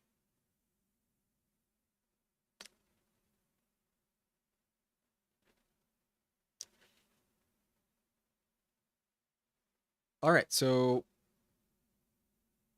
big Eagles investment on this team. Jalen Hurts, Saquon Barkley, Devontae Smith. We also have Bucky Irving as our RB2. Wide receiver, Devontae Adams, Devontae Smith, Jacoby Myers, Khalil Shakir. I think the only risk I'm currently rolling with is that double 9 bye in week 9, but that's in the regular season. It's not going to be a problem that I'm going to panic over.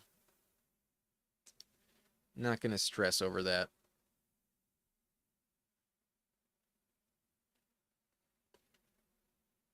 Just made a point of it because it's happened in 3 straight drafts.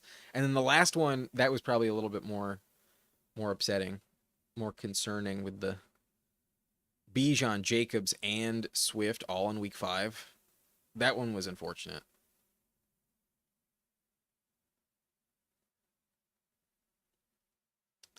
But Hawkinson goes early in this lobby.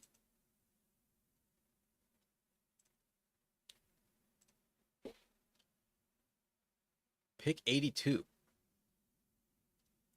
And then it's also, I've noticed, become completely official. Igbuka is going well above Godwin these days. Maybe not as much in Best Ball Mania, given Igbuka was going at a much cheaper price for a while. But seems pretty official the last few days, especially in this tournament. Igbuka's been consistently being taken above Godwin, and they're usually kind of going back to back at the position. In this draft, though, there were 6 non-receivers taken between Igbuka and Godwin. So Godwin at 85 Looking like a good value, but I guess more of an acknowledgement of risks that we were ignoring up to this point. Yeah, sorry, Jamie. Gonna probably let you down even if we get a good price on Tillman. But I'm more concerned about running backs for the week 9 buy. I've I've spaced out my receiver buys enough where that's not a tiebreaker at all at that position anymore. Like if I took Judy instead of Jacoby Myers and extended the week 9 buy exposure, then maybe I would care. At this point though, at receiver I don't give a shit. It's just running back where I'm going to be worried about it. Anyways, let's show you guys who's left available with our next pick. Mooney falling down the board. Might scoop up Mooney. But I already have a shit ton of Mooney. Maybe I'll let him fall. He might circle back around. Jaden Higgins has been one of my go-to picks now in round 8. Kind of sad he gets taken. I think he's a very good pick in this round. No injury risk like Ayuk has or Mooney has. Pittman goes, so yeah.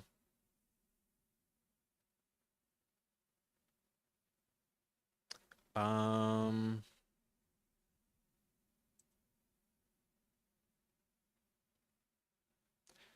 think what I'm going to do is actually just grab Keon Coleman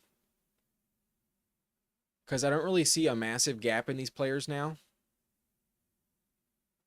Keon Coleman going to be healthy. We passed on Ayuk for Keon Coleman in the last round as well, but especially when I have Shakir and it furthers that Eagles-Bills matchup, I'm just going to take him. And now, like, I think the job is completely up for grabs between Shakir and Keon. Like, I think one week one's going to be good, the next week the other pops off. So I already knew I kind of wanted Keon on this squad. I was planning to take him at 99, but let's just get ahead of it and grab him here. And then I'm still getting one of these other receivers available as well. I've been fading ETN all season, and it looks like fuck. I'll go Mooney. Bigger discount on Mooney. Mooney usually doesn't go this late, but technically there's really no discount at all on Mooney because I overpaid on Keon Coleman. Like,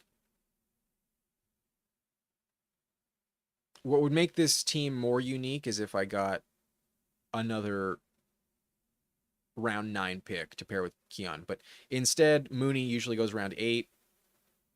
Basically, he fell to me at pick 94, and then I took Keon Coleman at 99. That's basically what happened. It's not like I got the full discount on Mooney to pick 99. It's because at the turn here, I guess it's kind of just how it goes. But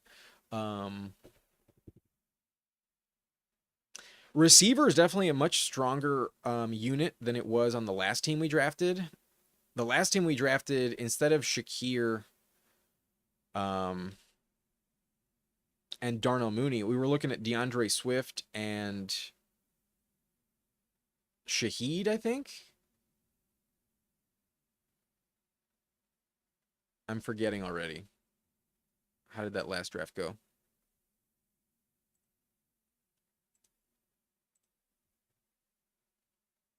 We took Michael Pittman.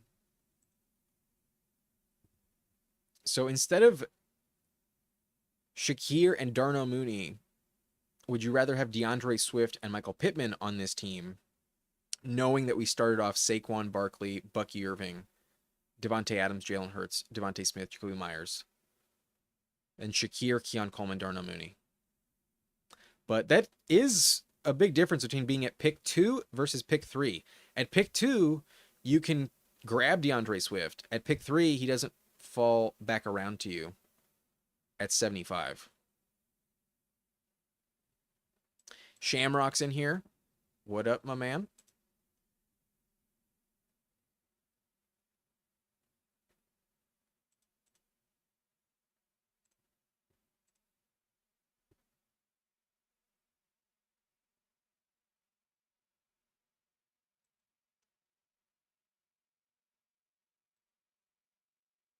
Oh, you did confuse him with Ray Ray. Yeah, Mooney's a player I thought was going way, way too cheap. And now I thought where his price was like appropriate given some of the injury risk. Like I thought he was going like a legitimate 10 picks too late. I view him as potentially more of a safe, potentially safer than Matthew Golden, Jaden Reed.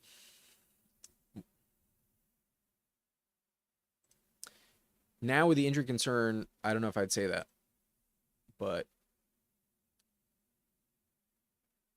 I can definitely pivot back to running back. I think I'm going to go Charbonnet. There's the team at pick 1 with only 2 running backs. So I'll take Charbonnet. And thank God he did not have a week 9 bye. I didn't even consider that when I clicked the button. Charbonnet has the upside. And then they also did just lose a running back in their backfield. Kenny McIntosh just suffered a season-ending injury. But I was more worried about Damian Martinez than Kenny McIntosh. Anyways, I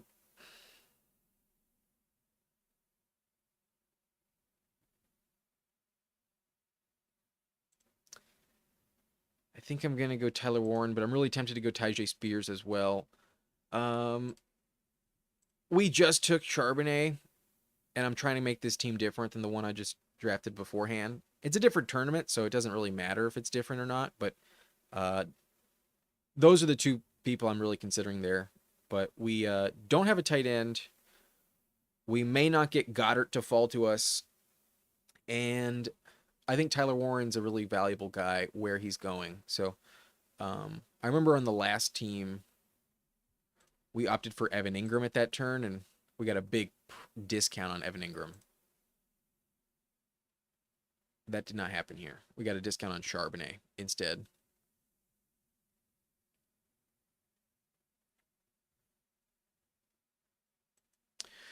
Very good question, Shamrock. I forgot to mention this, but if you were noticing who was available, I did pass on Mixon in both rounds 6 and 7. He goes pick 80 in this draft. So I'm actually really worried about Mixon. At 29 years old, for him to already have an injury, I think is a major red flag. I think he's in the tier with Pacheco now. And you could argue with his age, he should be going in the same range as Aaron Jones and Tony Pollard. I may rather have Pacheco straight up than Joe Mixon. So I think where he goes in this draft is very appropriate. I think if you get him in the 7th, he's probably worth clicking. But in round 6, I'm going to pass on him. And then if I don't need to force running back, like the team I had with Saquon and Bucky Irving here, definitely did not feel the need to force it. I'm gonna let the price continue to drop. I'm gonna give it like 2 more days and see if it settles in the 80s or settles in the mid 70s. But I don't think he's a 6th round pick anymore. He had already fallen to that range. I think you could argue he should go like right before Jordan Mason. Like you could argue you'd rather have Pollard or Jones or Brian Robinson Jr. above him. I don't think I'd go that far, but I think I would argue I'd rather have Pacheco than Mixon as of today.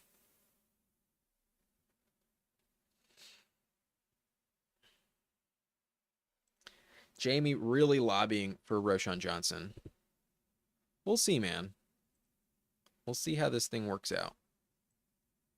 But let's put the chat at the top now. And let's show you who we're considering. We are on the clock in 3 picks.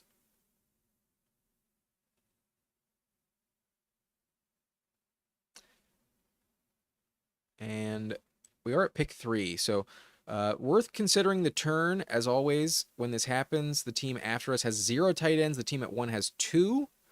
And the obvious stacking option would be Dallas Goedert here. I'm not going to take any chances. I will just further commit to the Eagles offense. And at tight end 2, with Tyler Warren, I think I could justify stopping at 2. But this is not going to be a 9-receiver team like the last one is. So I'll probably consider drafting a third tight end, most likely. Speaking of likely, if that's who's on the clock, uh, that's who's at the top of the board when I'm on the clock, that's who I'll take. But Garendo's interesting. I cannot take Dylan Sampson because of the week 9 bye. Garendo goes. I'm gonna take the swing for the fence. I'm gonna shoot for the league winning value of Isaiah Likely. While he may not crack the lineup very often, if he does, he literally has 30-point potential in a given week. So we're done at tight end. That's for sure. We drafted 3 straight tight ends in the last 3 rounds. And that might have been overkill, but I think I can get some decent flex consideration out of this trio. Like Tyler Warren could possibly be a league winner. We've seen rookie tight ends really perform well and have tremendous value the last few years. Rookie tight ends are entering the league very much ready to play. And even though Loveland did go above Tyler Warren, I think Tyler Warren was a little bit more ready to play, being an older player, a little more college experience. And I think with a lot more kind of established in Indianapolis, if their passing game is actually good, I think Tyler Warren may have access to more targets than Colston Loveland. I think he's appropriately going like 10 picks higher than Loveland. And I think if I was going to bet that one of them finishes top 5 this season, it may be Tyler Warren. Goddard, obviously with Hurts, we need the stack. And then this likely pick is a luxury, but I think I really short up receiver in a strong way to where I'm willing to take that luxury pick. I know for a fact I've got 5 picks left. 2 of them are going to be running backs. One of them is going to be a quarterback. And now the other 2 are going to be receivers. We're done at tight end. So that's our luxury pick. Can't afford another one, though. I'll still want 8 receivers on this team.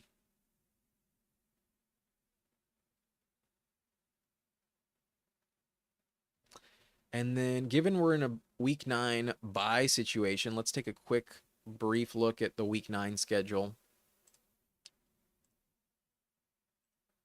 Are there any tiebreakers to factor in once we know who's on the clock there? Would have liked Algier. He does get taken, though.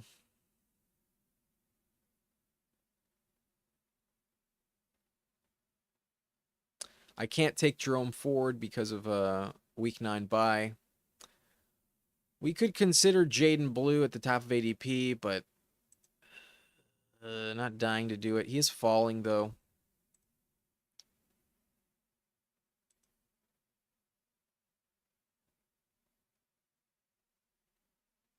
I'll take Jaden Blue.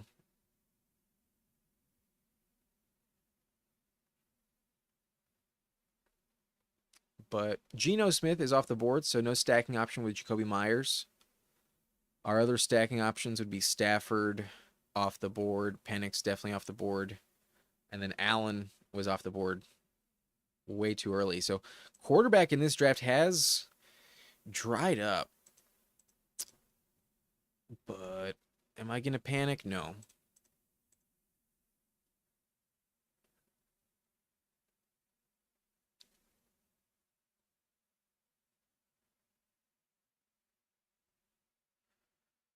Three of the top 4 running backs, according to ADP right here, all have a week 9 bye, so they get ruled out. We are going Roschon Johnson here.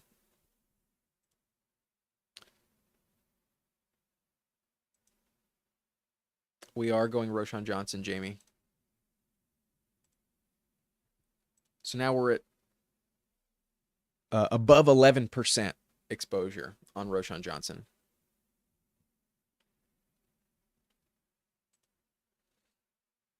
And with that, I think I'm done at running back. let's just hope for the best in week 9. That we know we're not getting a 0 in week 9. Problem is we might only get like 3 points collectively at running back with the 3 running backs we're rolling with. In week 9, Charbonnet might not do anything. Roshan hopefully does something. And then Jaden Blue may not get any touches in his backfield. But by week 9, I think he can carve out a role. If he's going to have any role, I think it'll show by like week 6, week 7.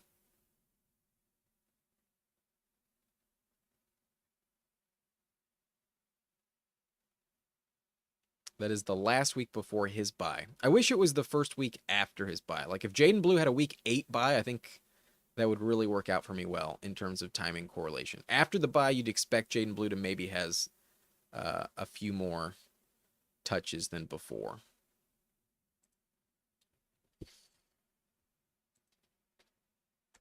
Jamie doesn't like these commercial ads. Sorry, man. Gotta monetize it somehow. I don't do the ads that often anymore. Like you have the option to run the ads every 6 minutes. I don't do that to y'all. That's insane. I usually keep it at 18, but I think recently I dropped down to 24 and it stayed at 24. It's either 24 or 18. I never do it at the 12 or 6 minute intervals. Imagine every 6 minutes on the live stream. That would suck. I would dip out after maybe just 2 straight consecutive 6 minute apart ads.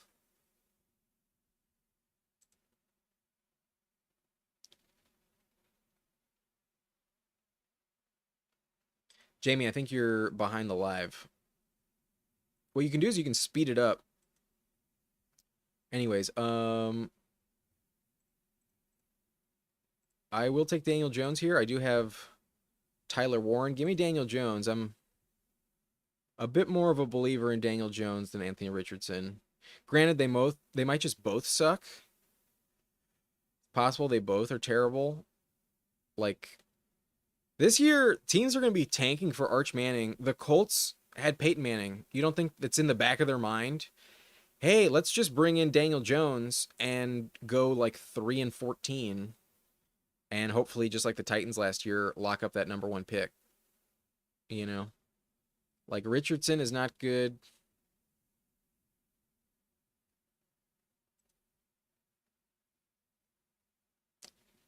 Daniel Jones is not great either. I would have considered grabbing both Daniel Jones and Richardson, though, just to play it safe, but Richardson was off the board. So that means we're done there. We're going to go Keenan Allen here.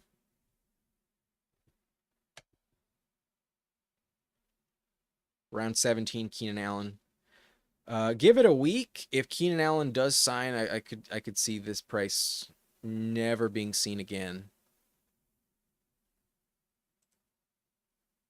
It's possible Keenan drags this out, but I think by like August 10th, I think he will be on a team. And depending on who it is, Keenan might skyrocket. I took him pick 195. I could see Keenan Allen go above Brandon Ayuk and Darnell Mooney. I could see Keenan Allen in the same range as Jaden Higgins at pick 92 if it's the right landing spot. Like, what if it's Arizona and he's the number 2 receiver next to Marvin Harrison Jr.? Wouldn't that be some hype shit? I think that'd be a really good landing spot for fantasy. The Cardinals receiver room is desperate for another target. And Keenan is not washed. He may get hurt, but last year was a big indicator. He is still really, really good.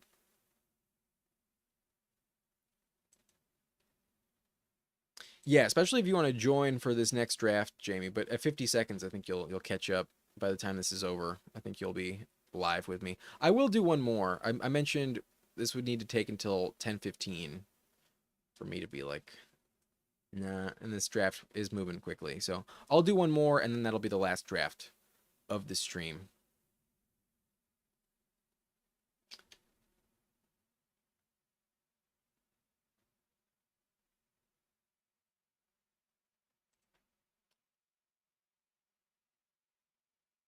Burton goes to the team at pick 11.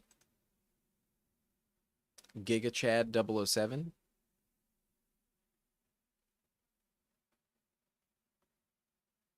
Y'all know I'm a fan of Jermaine Burton. So quarterback, a little risky with Daniel Jones as our QB2 and the only option, but we do have Jalen Hurts. It's not that big of a deal. Yo, have any of you guys heard the hype on Jalen Milroe, though?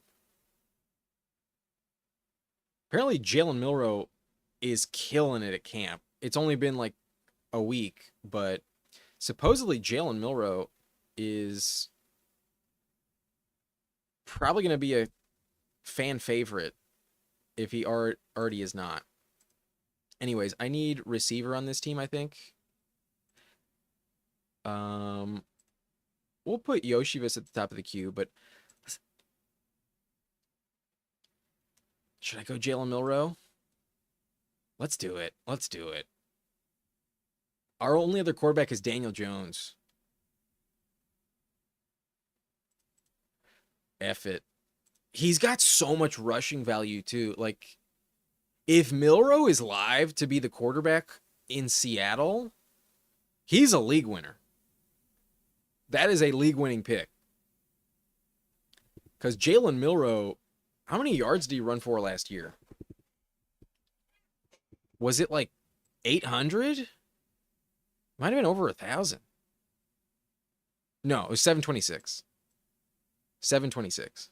Yeah, 800 was my more appropriate guess. But how many touchdowns did he have? 16 passing touchdowns. That's not great. How many rushing touchdowns did he have? Let me look up Jalen Milroe's numbers in full. I want the full profile on rushing the ball. 6'2", 201 pounds. 6th in Heisman voting last year.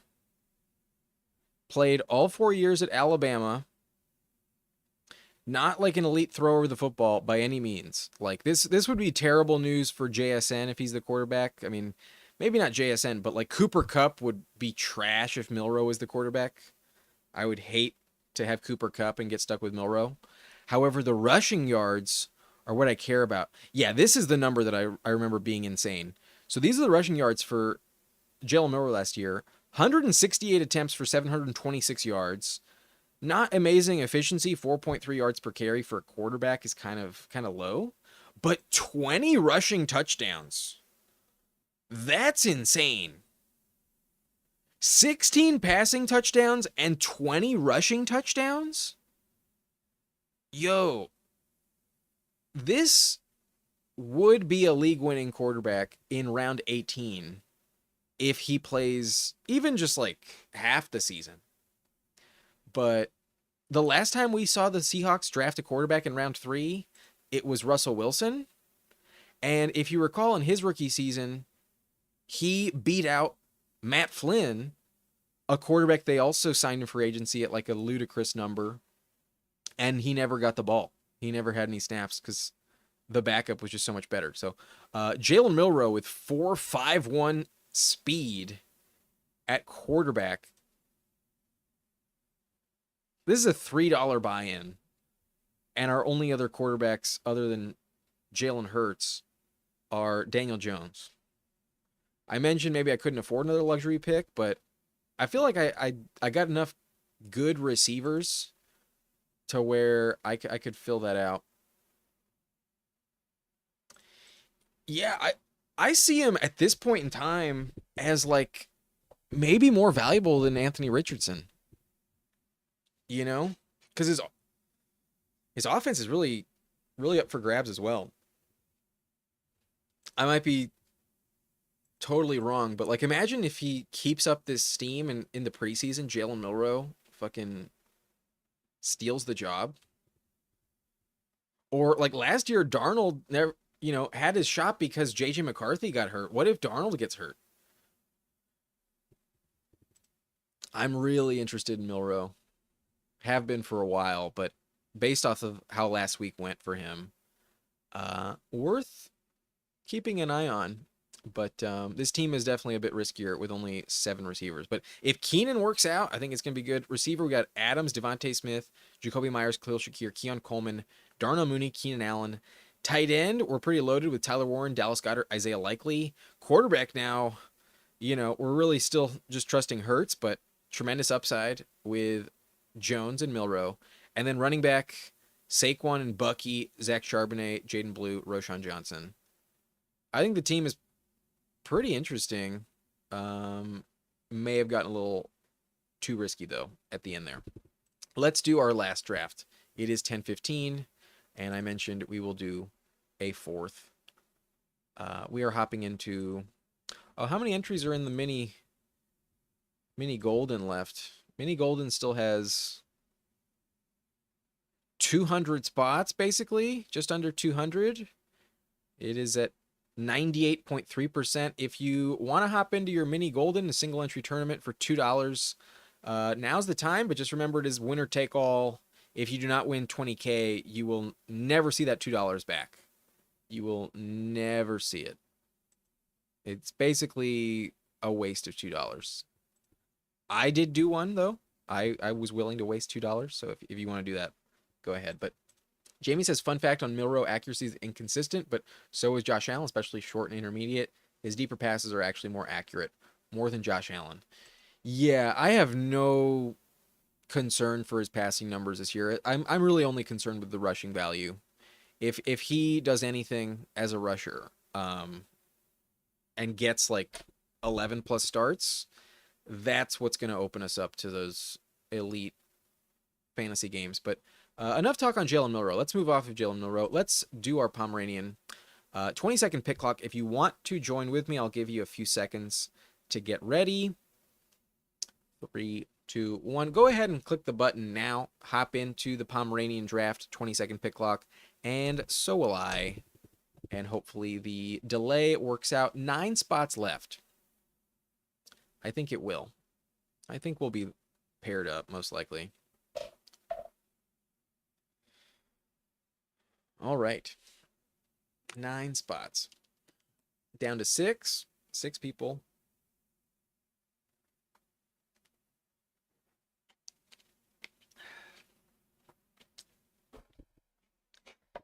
And now that we're wrapping up, I'll finish up this this pipe. I will be right back. Huh. That's weird. My intro's not dropping. That's strange.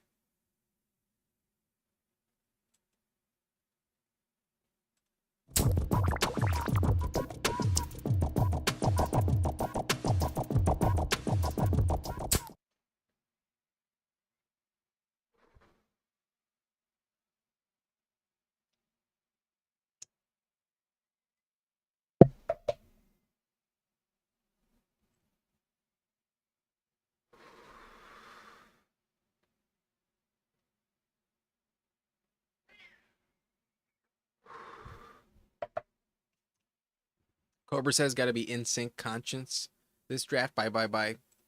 Yeah, let's try and avoid it one more time, or maybe that's just the theme of tonight. Maybe that's just what's destined to happen.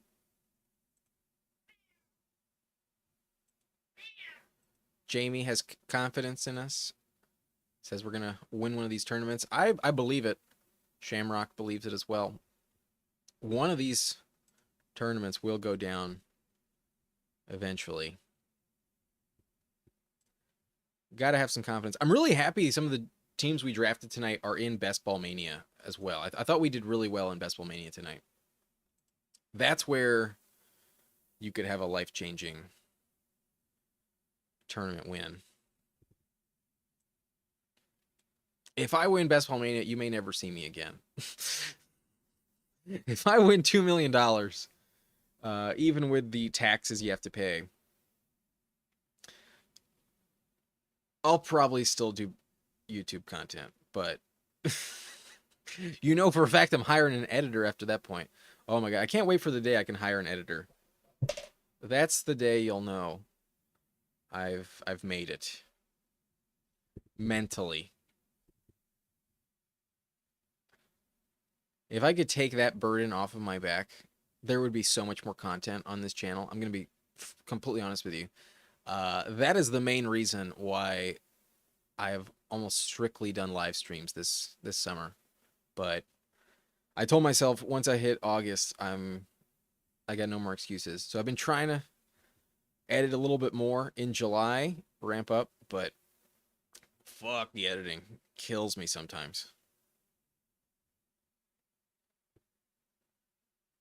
Because I sit in this chair way too much. The editing just locks me in. I need to get outside. I need to go do some other stuff.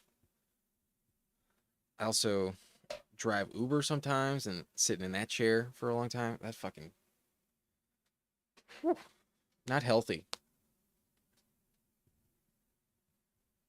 But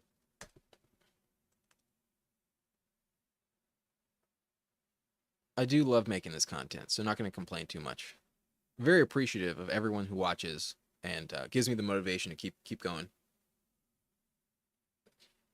Thank you all so much for the subscription, for the likes, for any of the comments. Like, even if you're just one of the people lurking, don't chime in.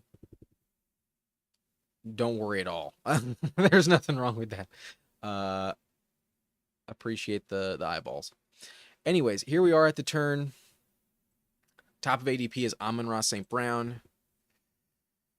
But we've been committed to this fucking strategy, and I'm not going to change. Fourth straight draft with double RB to start it. I feel like every team I've started with RB has been really competitive. Like, don't get me wrong, the receiver position is always a concern, and some of them look terrible, but when I have double green at the top of the draft on the color palette, I always feel like I come away with a shot. I always feel like the upside is really high on the team. And if I chose my receivers correctly, got some good values to fall, then I think the team is that much more likely to advance. Like, I think Jeremy has left the chat. Jeremy has not been with us for a while, but Jeremy was in those two Best Ball Manias with us, and both times he said it himself. Two drafts he was not super high on. Granted, sometimes those are the teams that do work out, the teams you're not a believer in. And both times the criticism was running back was a little shaky. So am I doing it? Am I going overboard is the question. I don't think so. I've done enough of these where I can remember the overall trend is like I never hate my team. I'm usually really excited about the team. So the first pairing we got tonight was CMC Derrick Henry in the 9 slot. Second pairing we got in the 2 slot was Bijan and Josh Jacobs. Third pairing we got in the last draft was Saquon and Bucky Irving. And then the pairing we just took right now is Ashton Genty, Devon Achane. So testing it out with pretty much every combination you can think of. The only one that would be missing here would be, I guess, Jahmyr Gibbs, Jonathan Taylor. But I like it. And watch, we'll get a good receiver at pick 36.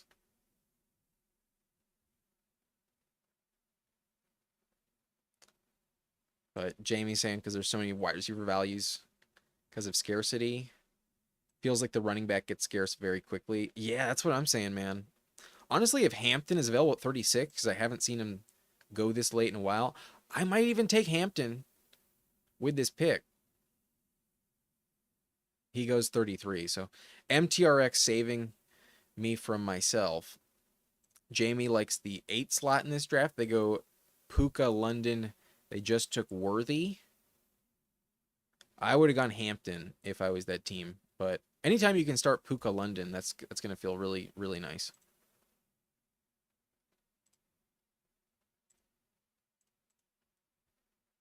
I am on the clock. I will pass on Brees Hall, though. That I'm not going to do. Um,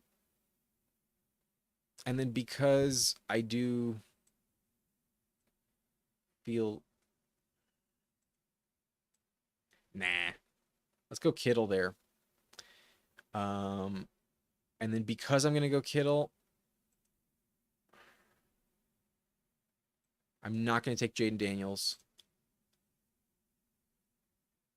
And I will just take Terry. The news blurb on Terry. Good news, bad news on Terry.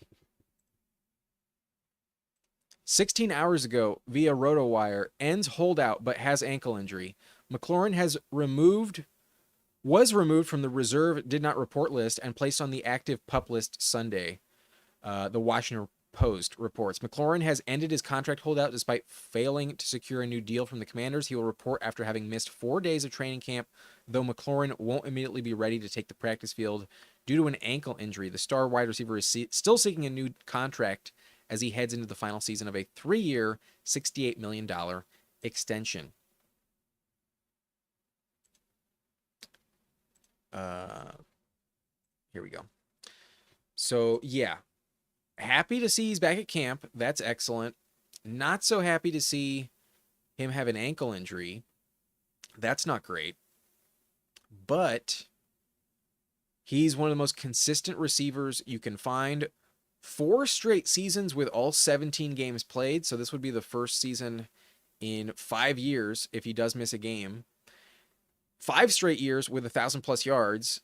And last year was a career high in touchdowns, but was not a career year in terms of yards or catches. It was pretty middle of the pack. So either his stats don't change at all, or he does have room to improve.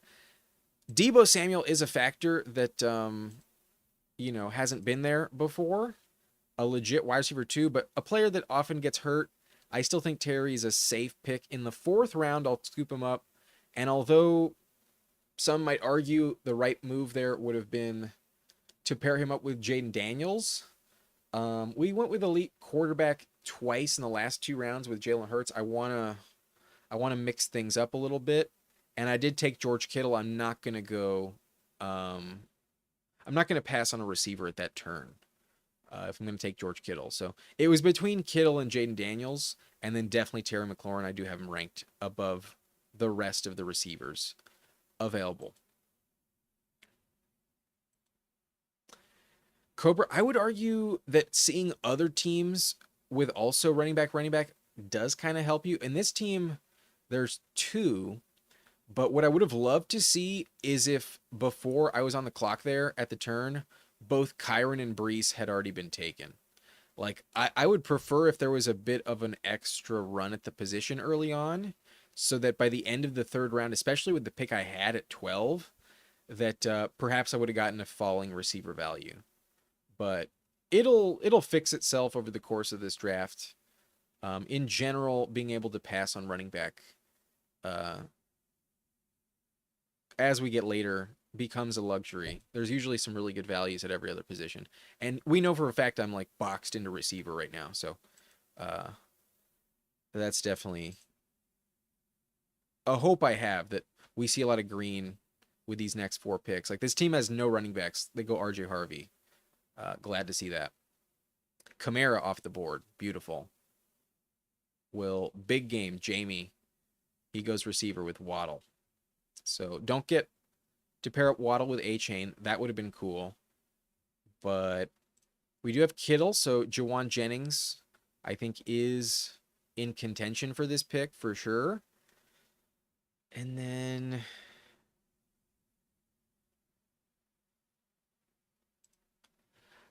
I am going to just take Rome Odunze. I think Rome has a higher ceiling than the other receivers. Lower floor. not the safest pick, was an absolute bust last year, going into basically the same ADP. But I think what it does for me at quarterback is pretty nice. It opens up both um, Brock Purdy and Caleb Williams. But Jamie says sorry for sniping Waddle. No worries, man. It's not a problem at all. I don't want you to save a player like that. You got a really good value on Waddle. I was never expecting Waddle. It was just like, oh, given the run on running back, it was possible there. But I'm happy you took Waddle for your team. That was the right pick.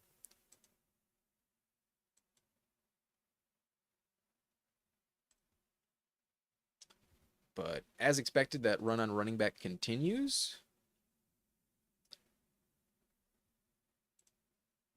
And so once again, no regrets on starting Genty A-Chain.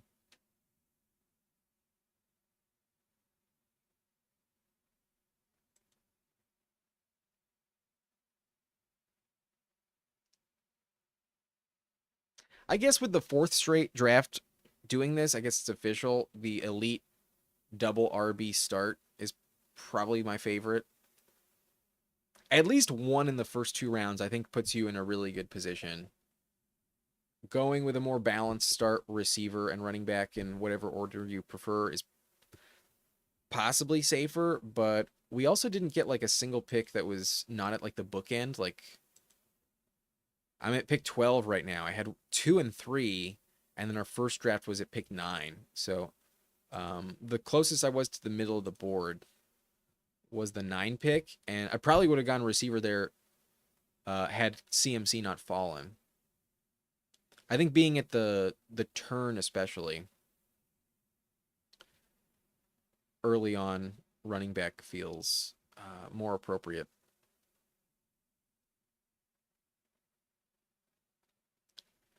But at the end of the day, what the fuck do I know?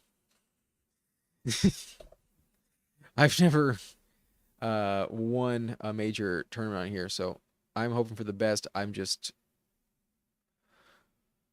letting you know how I feel.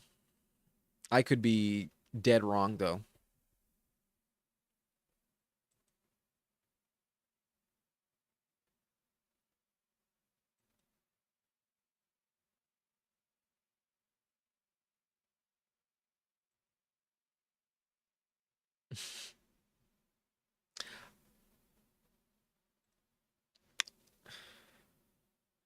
Team 10 is not bad. Team 10's pretty good.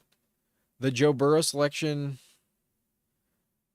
maybe not what I would have done, but you do see it happen a lot unstacked, and at some point, the value does feel very enticing. There are some backstacks, as always.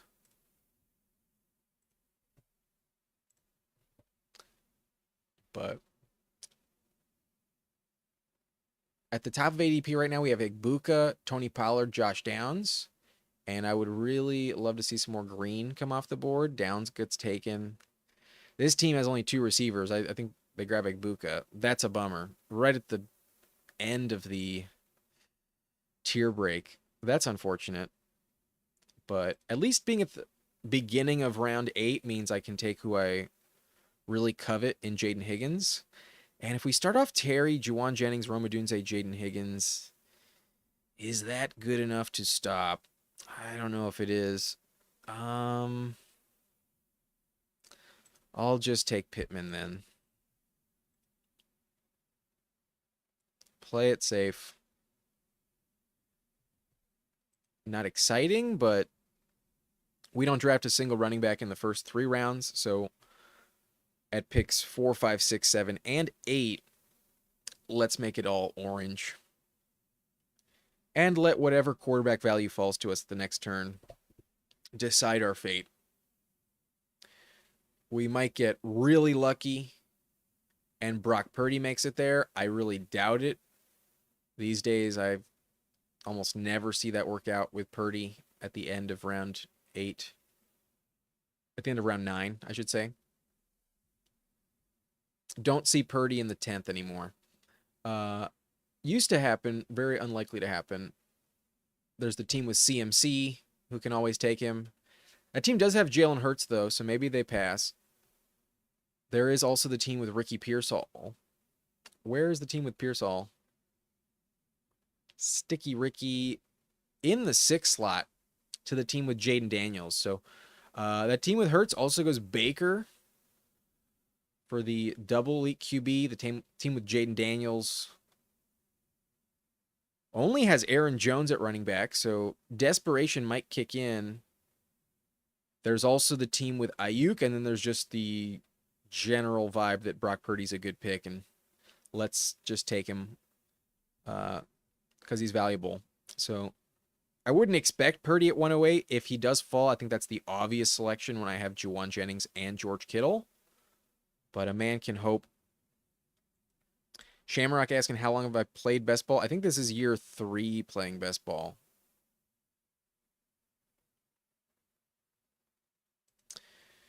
Cobra says RB probably a pretty underweight start by everyone. Possibly. I have no idea. In order to win, you need so many things to go in your favor. You need a lot of luck. And that's where I kind of feel like underdog in best ball is a bit of a numbers game. Like, obviously, yeah, it's who scores most points, but just having as many lottery tickets as you can afford is really the highest thing to up your chances. And trying that those teams are different, you know. That's probably the best approach to actually winning one of these tournaments. Granted, last year, the team that made it the farthest, I only did 1 entry into that tournament. It was in the Pit Bowl. I made it 10 points shy of winning Week 16. I lost by, like, I want to say 8 points. It was either like 6 or 8 points. And I had Jalen McMillan on that team, the only team in that lobby with Jalen McMillan. And in like the third quarter, maybe it was the fourth quarter, Jalen McMillan caught a 45-yard touchdown, a play worth 10.5 points, which would have put me in first place, would have won me Week 16 and advanced. And before he made it to the ground, it was ripped out of his hands and deemed an interception.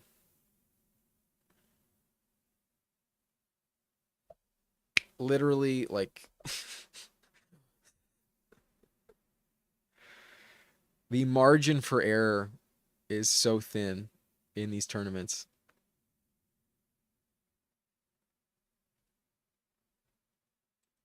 How many receivers on that team? I don't remember. I'd have to pull it up. Ayuk goes, and Brock Purdy is there. It'd be insane if I got Ayuk at 108 and Purdy there. I'm obviously taking Purdy. Was mentioning it. We have Kittle. We have Juwan Jennings. This is nice. I have Rome. So, given some of the stacking options that are like available to us,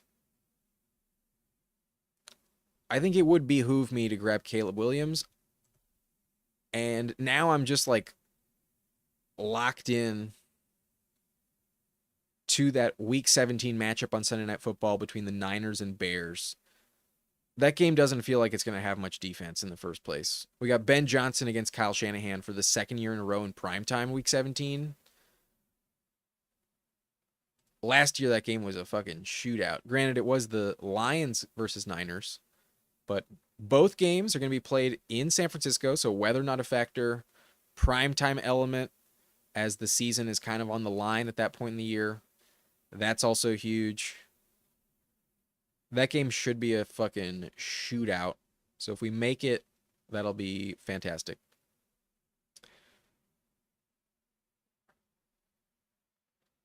All right. The team feeling pretty good. We got the Genty Devon A-Chain combo at the top. We got double anchor running back with George Kittle, Juwan Jennings, and Brock Purdy stacked up. We also have Terry McLaurin, Rome Odunze, Jaden Higgins, and Michael Pittman. Caleb Williams stacked up with Rome. Possible stack with Luther Burden if he falls, and more so a targeting of Colston Loveland if available. Luther Burden goes 118. So even though we got Luther Burden at a discount in some previous drafts tonight, not going to happen in this one. But definitely not a pick I was anticipating to be available. So not going to be upset about that. But yeah, I feel pretty good. And Cobra, I was thinking the same thing when I was reviewing that team with Jalen Hurts and Baker Mayfield because you literally warned me about this.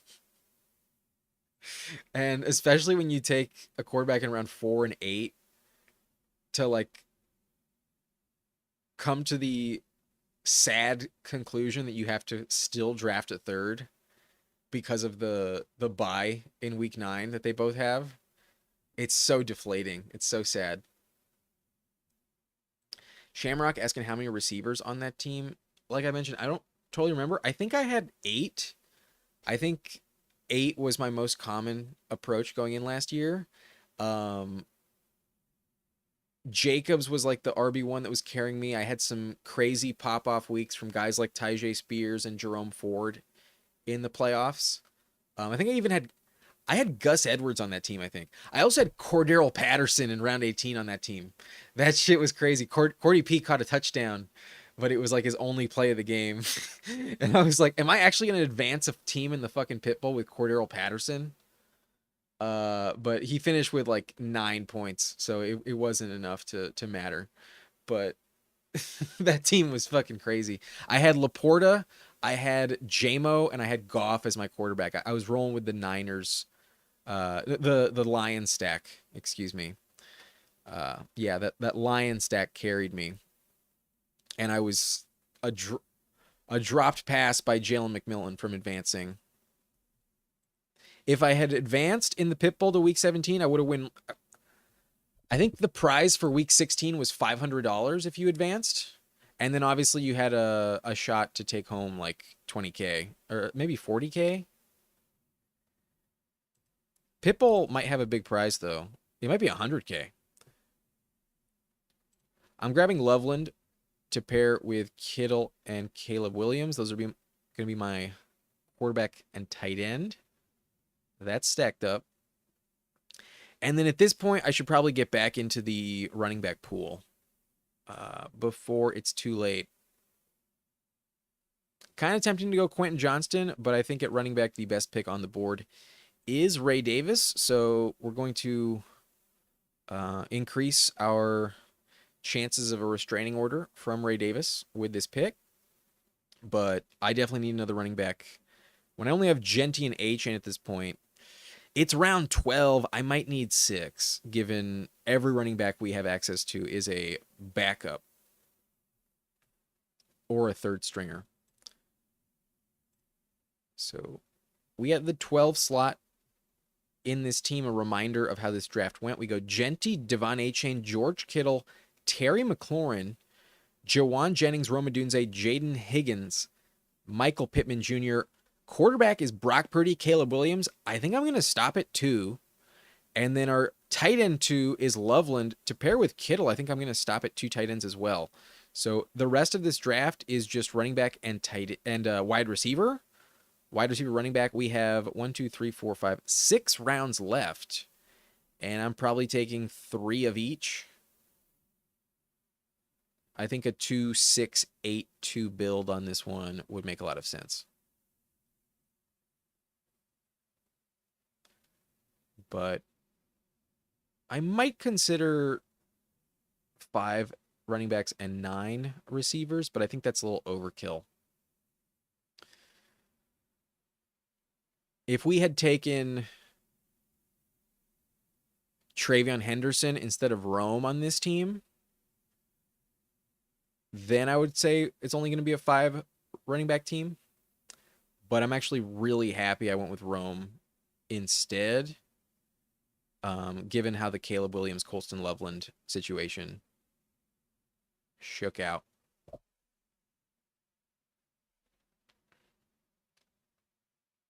But strong week 17 correlation with this Niners Bears game.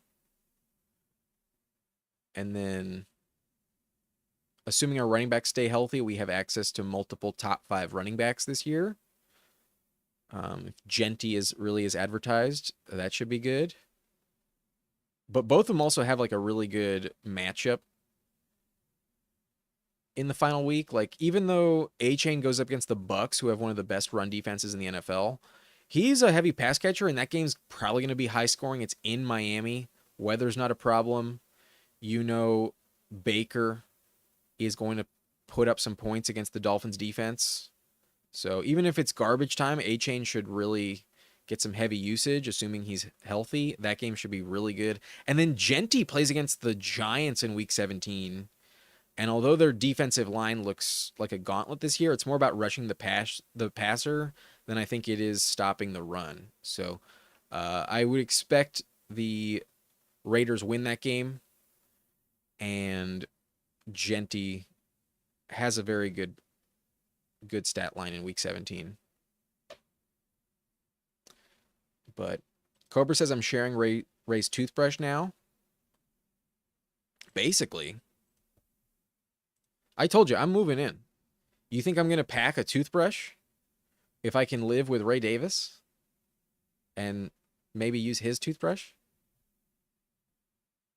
Okay, that's getting a little ridiculous. I will go Tank Bigsby here. Bigsby, a very interesting pick at the moment. But I totally need running back at the moment. So that's going to be the direction. And then as tempting as it is to go with Jalen Wright, I feel like I'm just going to bet that A-Chain is the guy. And at receiver, I will scoop up the value on Cedric Tillman here, given I should probably get back in the receiver department at some point. So Tillman falls a good 9 picks. And at some point, I do need to be drafting receivers. I think Tillman has a chance to really outperform his ADP. But at the worst, we're getting the wide receiver 2 in the Browns offense. He will be on the field. And Jamie, I'm sure, loves it. I'm surprised you let him fall to me, man. You're in this draft with me at pick 10. And you went with Hunter Henry instead of Cedric Tillman. That is shocking. But you, I guess, felt the need for tight end. You know I like Hunter Henry, but I was not going to take Hunter Henry. Maybe worried about the Lamar Jackson team with only Mark Andrews sniping him. Clearly, you wanted tight end because you go Hunter Henry and Brenton Strange. Meant to take Ward, panic picked. You do have Evan Ingram. Maybe you don't need all 3, but I think at the price, all the tight ends at this point in the draft are good picks. They're going after Kyle Pitts, and they probably all outscore Kyle Pitts. Like, I'd rather have likely for the upside. I think Hunter Henry is a better pick than Kyle Pitts. I think Brenton Strange probably on equal footing with Kyle Pitts, but not far off. And then there's also Jonnu Smith going here, who I think the price on Jonnu Smith has fallen way too far. Here, I think it's more appropriate. It's in the 170s. I've gotten him in the 180s sometimes. I think Jonnu Smith should be going in the same range as Kyle Pitts.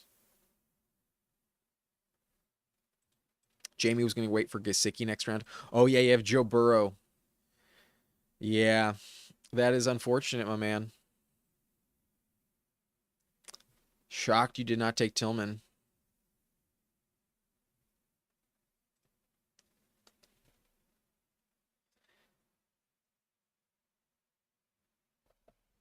But I get him.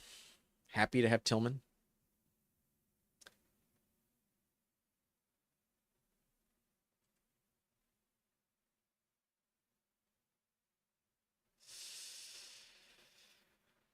We are on equal footing on this. I do not have an advantage in that regard.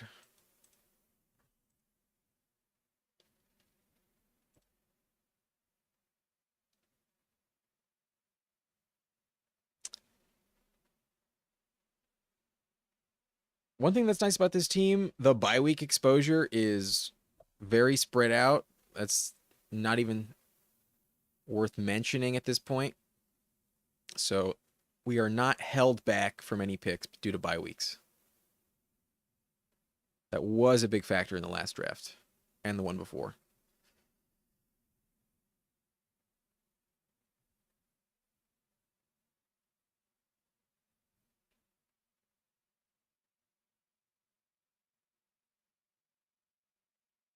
I'm going to wait for Jamie's pick. He goes Geno Smith. So um, I like Rico Dowdle as one of the viable handcuff running backs left on the board. I think Rico Dowdle's role in the passing game is pretty underrated.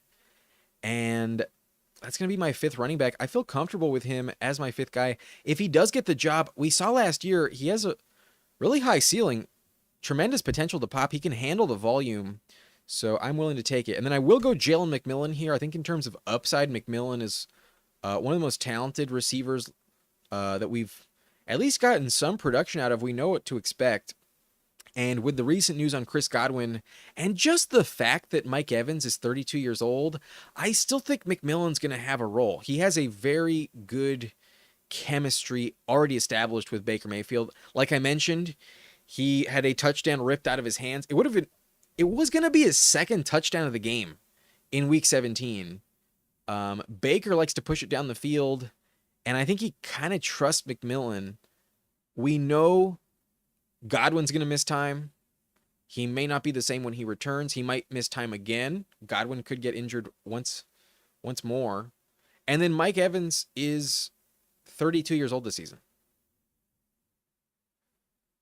While drafting Egbuka is not good for Jalen McMillan, it's a signal that they're worried that their receiver depth is not deep enough.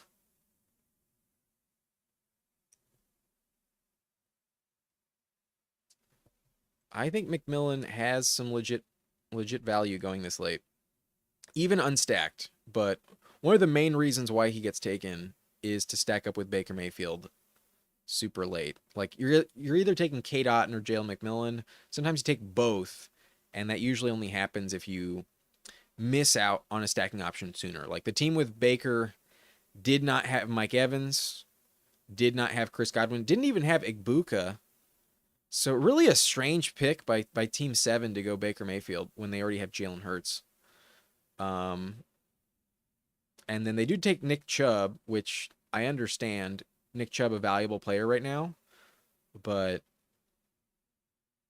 does let McMillan fall. So no sense of urgency from Team 7 with the Baker stacks. Just likes Baker on his own.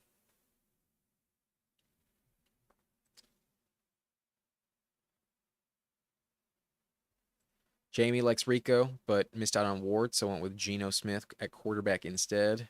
Yeah, I had a feeling you might be considering running back, so that's why I didn't mention who I was going to take.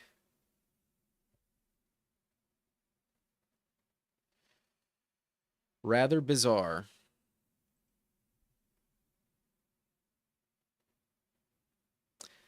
But technically, Gesicki would have had to been taken there by you at 159 if you wanted him. Gesicki goes 170 in this draft, so you would have had to take a tight end at least at that turn regardless if you wanted the Gesicki stack. Knowing he was sniped, now the Henry Strange combo, not bad. But you can always go Jermaine Burton and Andre Yoshivas. I would recommend taking Jermaine Burton with one of your picks. If you don't, I will take him. And I have enough shares of him where I'm not going to be upset not to have him.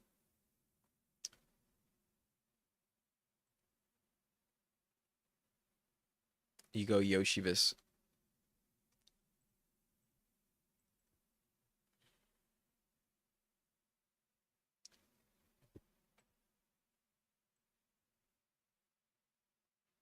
I think I'll take the swing on Jarquez Hunter.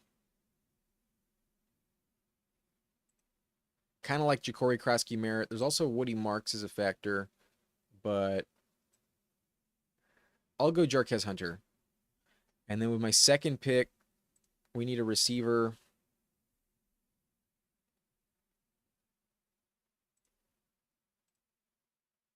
Looks like Roman Wilson started camp as the #1 receiver, so I kind of am interested in him, but um, I will take him. He was drafted in the 2nd round last year, and if not for injuries, he would have been on the field more. I think they still believe in him. I think he has a decent shot at touchdown upside.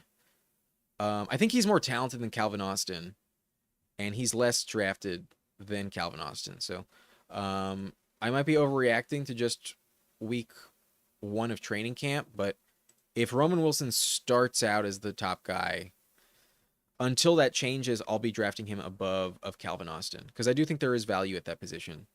And I've always been more of a believer that Roman Wilson is who they want to be the #2 receiver, not Calvin Austin. Roman Wilson was a 2nd round pick that did not play last year. They want to see what they have with him at the very least. So that is my pick. That is my pick. And Jamie is heartbroken. Did you at least go with Jermaine Burton? No, you go Tyler Lockett. I wanted you to go Jermaine Burton, man. I just was trying to take him away from you. That's how it works out. But here's the final roster on this team. At quarterback, we have Brock Purdy, Caleb Williams. Running back, we have Ashton Jeanty, Devon Achane, who we take in the first 2 rounds. We also have Ray Davis, Tank Bigsby, Rico Dowdle, and Jarquez Hunter. I think a deep enough room that could pop, but strong enough at the top where it may never matter other than the bye weeks. And then at wide receiver, I think strong enough to compete. We have set Terry McLaurin, Jawan Jennings, Rome Odunze, Jaden Higgins, Michael Pittman Jr., Cedric Tillman, Jalen McMillan, and Roman Wilson. Tight end, George Kittle and Loveland. So an elite tight end combo, the quarterback stack with both of them, and then both quarterbacks also stacked up with Jawan Jennings and Rome Odunze. So a wide receiver tight end double stack at QB with some good receiver depth, I think. If Tillman works out, Tillman is so valuable on this team. Really happy I got Tillman. Jamie, very upset with Roman Wilson. You did not tip it, so it's just me liking Roman Wilson and getting ahead of it. You do not like Burton, I understand. And you also hate the Tillman pick. Yeah, Jamie, you left me some valuable guys. I'm gonna be honest with you. Appreciate everyone for watching. Appreciate everyone who's subscribed, who's been with me. But I have been streaming for coming up on 2 hours now. I think we're going to call it done for tonight. So it was a pleasure. Really had a good time. But going to call it. Have a good one. Hope you enjoy the coming up week. And best of luck to you. I'll see you soon.